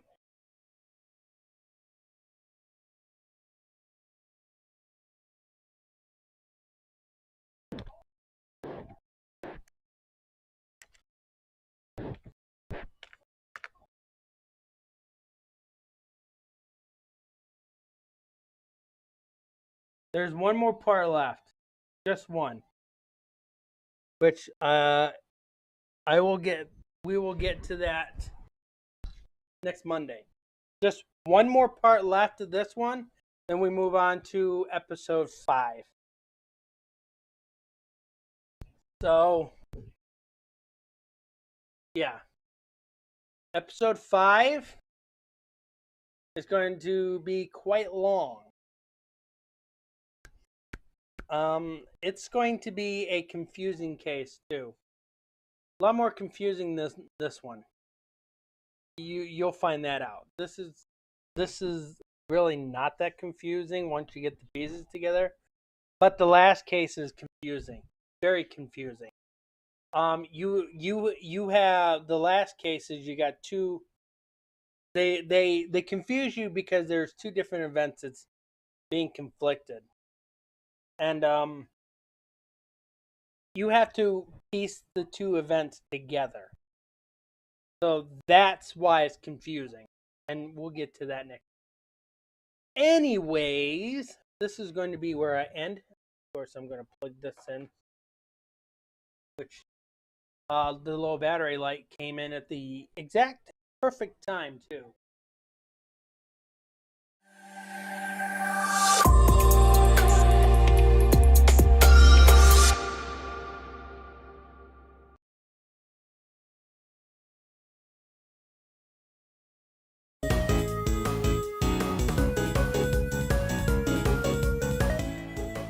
Okay. Alright, I do have that saved.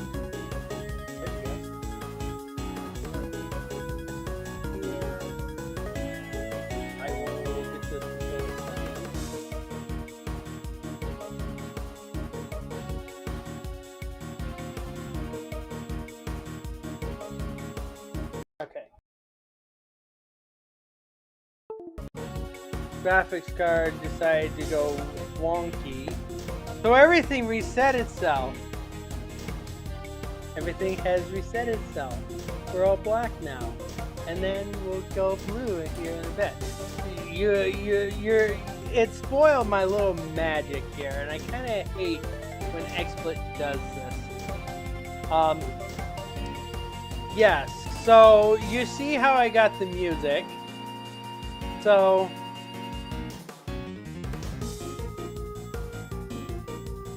that's probably how you do it, right, Di? You just simply put in a track, put it underneath the overlay, and voila.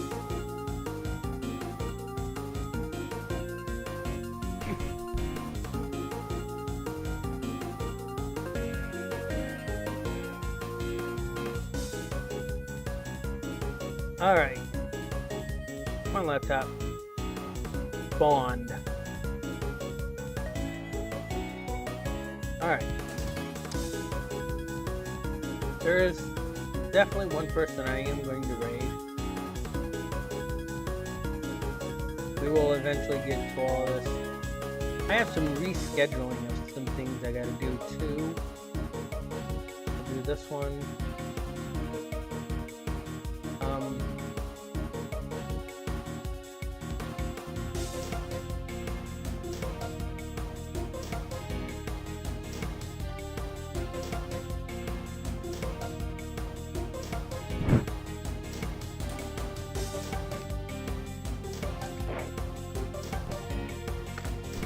She's playing a selection of gacha games.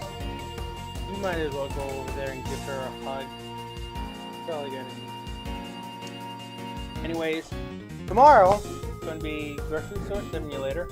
Have you made a decision if you're going to play it or not, Di? Okay. Because if Michael leaves, they're going to need a fourth player. It seems like Phoenix may show up for this one.